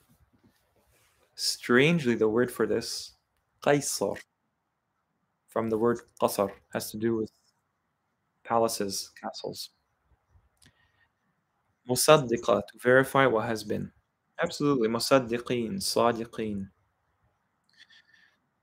There's some type of reincarnation system can be found in the Quran when we suppress the Hadith? Interesting you bring that up. These are questions more for Sunday stream, but I almost done, so I'm pretty much at the 3 hour mark. Yeah, exactly. Like, if you think about it, what is the central thesis of reincarnation? It's that your soul transmigrates and enters a body. So in the Quran, we have this idea that when you sleep, you are in a state of death, and Allah puts back your soul in the body. So in a way, you are reincarnated, or I should say, resurrected. You'll find that resurrection and reincarnation have some kind of a overlap. I'm not supporting reincarnation as what is traditionally understood from other religions. But your question is interesting because reincarnation is traditionally described as a soul of one person after a person dies entering another body. To me, it can only be the same body for that one soul. There's so many issues with how reincarnation is taught as a philosophy to other religions. That being said, what happens is you are dead twice, pre-existence, and then obviously death after birth. And we're born twice. So you're born when you're a baby, and you're born again, technically, on the day of judgment. So the soul enters this body in a way that contorts to how the Quran describes the resurrection. I hope that answers your question. The devil's in the details. Absolutely, Macallan Kelly. Sam, I hope you go through the real story of Muhammad according to the Quran, inshallah. That's the dream, right? I have some inklings of his story in the Quran, but clearly there's a lot of work to be done in that area, right? Because imagine if you could tell a Sunni, hey, I have the story, I have the seerah in the Quran, in chronological order, around this time period. Isn't that just like the ultimate just proof you could ever want? You've basically made this body of work, you've abrogated the hadith.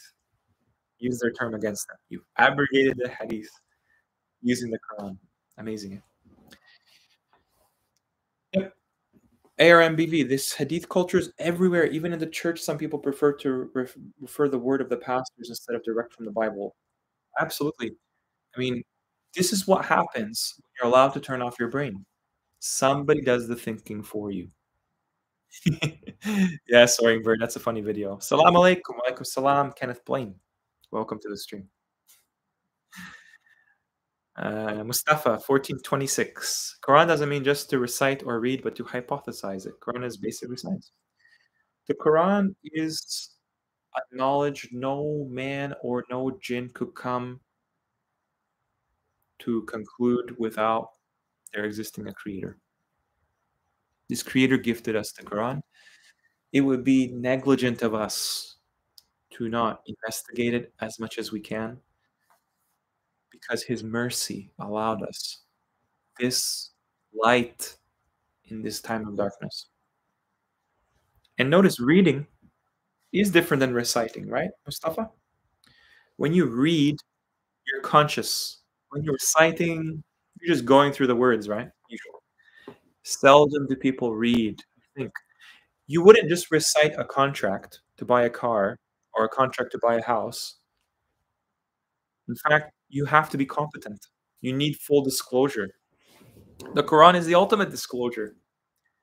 And you better read it carefully, because you don't want a witness against you on the day of judgment. Now we know the reasons for the Crusades, the real reasons. Abu Huraira, the most controversial Sahabi. Yes, in the Quran, age of marriage, 18 years. Yeah, I don't know what the age of marriage is, but clearly is not what they say in Hadith. I have a tafsir ready to show you that. Rocky Balboa, man, I feel bad for all those young brothers in my area who want to go to Medina University to study Islam. When I hear the Salafi guys speak, it's like listening to parrots. Also, parrots actually have more insight, Rocky Balboa. A parrot can have a conversation with you that you can learn something from. But when you talk to graduates from Medina University, like, I don't want to name any names, but you know who they are. They study for 9, 10 years at Medina University, and the best that they can come up with is, did you know that Adam is the first man? Did you know that Noah alayhi salam was the first prophet? Come on. That's the level of insight you get from Medina University. Children's book level knowledge. I shouldn't judge because I was just as stupid doing a lot of oath rituals in my late teens and early 20s. Don't worry, Rocky Balboa. We've been in this situation. We've been around this for many years. This is why this time is revealing this to us, right? I'm sure in some point I can remember, like I wanted to do the same thing, is become a student of knowledge, understand this, be with the brothers and the shayukh and all this. No, that's where knowledge goes to die. And conformity sets in. Salam, new path, no return. Salam, welcome to the stream. Okay, let's just end the stream with a couple more things. So very quickly, there's a very readable blog called Islamic Sciences, more like pseudosciences, or like un-Islamic sciences. Do you know they don't actually know what the total number of authentic hadiths is? You scroll to the bottom. They say 4,000, 9,000, 10,000. This is without repetition, right? We get an idea of 9,000, 10,000. How do you not know how many hadith there are? How many ahadith exist? Here's the thing, guys. Let's say you know for a fact this is steel manning the whole hadith, steel manning the whole hadith concept. Let's say Sahih al-Bukhari, Sahih Muslim, all the Sahih hadith, all the scholars agree on without a shred of doubt. Let's say they're all the verbatim speech of the Prophet Muhammad. They can't be, but let's just say for sake of argument it is. The question is, how do you know you collected all of the Prophet's sayings, 100%, nothing excluded, nothing missing, is completely sufficient for full guidance? Let's say you have exactly 10,000 of them. What if there's 10,001, 10,002? Really? They're going to put a round number? Doesn't that tell you it's a conspiracy? What I'm getting at is hadith corpus, authentic or not, contradictory or not, is not complete. It's just not. Ever wonder why they have these life hadiths in there? Why would you preserve something that's clearly not from him? The chain is weak. Well, the content differs sometimes radically in these weak hadiths, and they're just waiting, judging how the environment is. Maybe this is a more liberal culture. We'll put some of these da'if hadiths, we'll make some of these, more harsh hadiths, make them weak. So they play around with grading when it suits them. It's completely subjective. It's a fabrication. But I challenge any person to prove.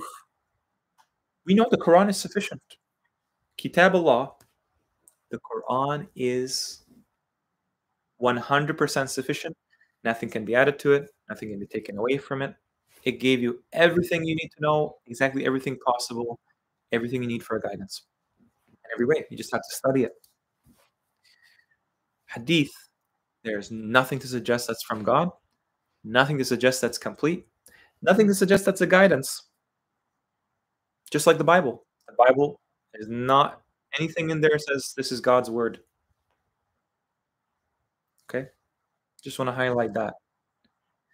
And yeah, Ibn Kathir, I'm glad you brought it up. Your channel name being 18 being the marriage age. Well, funny enough, these scholars all agree this is the Prophet's analysis of the Quran, Abdulaziz ibn Baz, one of the foremost Salafi scholars. The interpretation of Ibn Kathir is a great interpretation. Interpretation of Salafi according to the method of Ahl Sunnah wal Jama'ah. I do not know of an analog.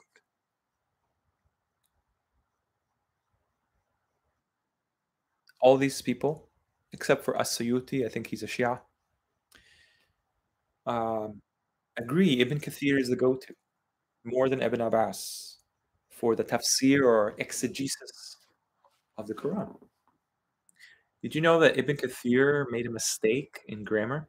As did all the other ones for this particular verse.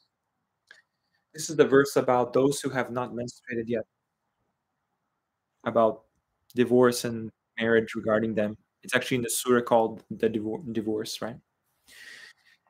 Well, apparently, the likes of Muhammad Hijab have falsely accused followers of the Quran, as the Quran it tells you to follow it. And we believe that prepubescent women can be married and divorced. No, not at all. The grammar in this verse addresses nisa. He addresses women. There's no mention of girls, nothing like that. This is imposed by the likes of Ibn Kathir, your scholar. He's not my scholar. He is the one who said, where is it here?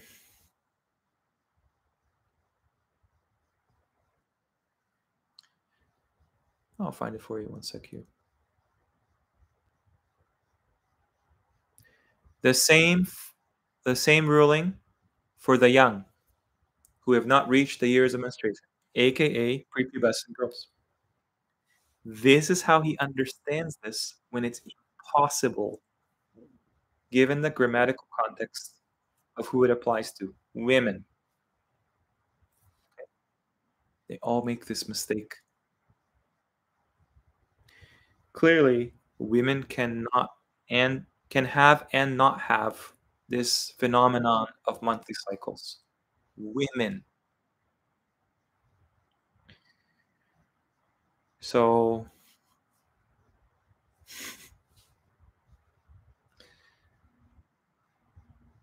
think about this, right?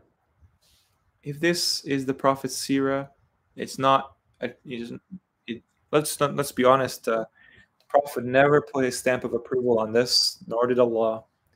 It came much later, much later, than the Prophet's time on this earth. They have no tafsir, brothers and sisters. This tafsir is a fabrication. So just keep that in mind. Let me see if I can. Because they are too young, because of young age. The same for young who've not reached their years. Because of their young age, they have not reached, they shall also wait 3 months. The young, the old, and the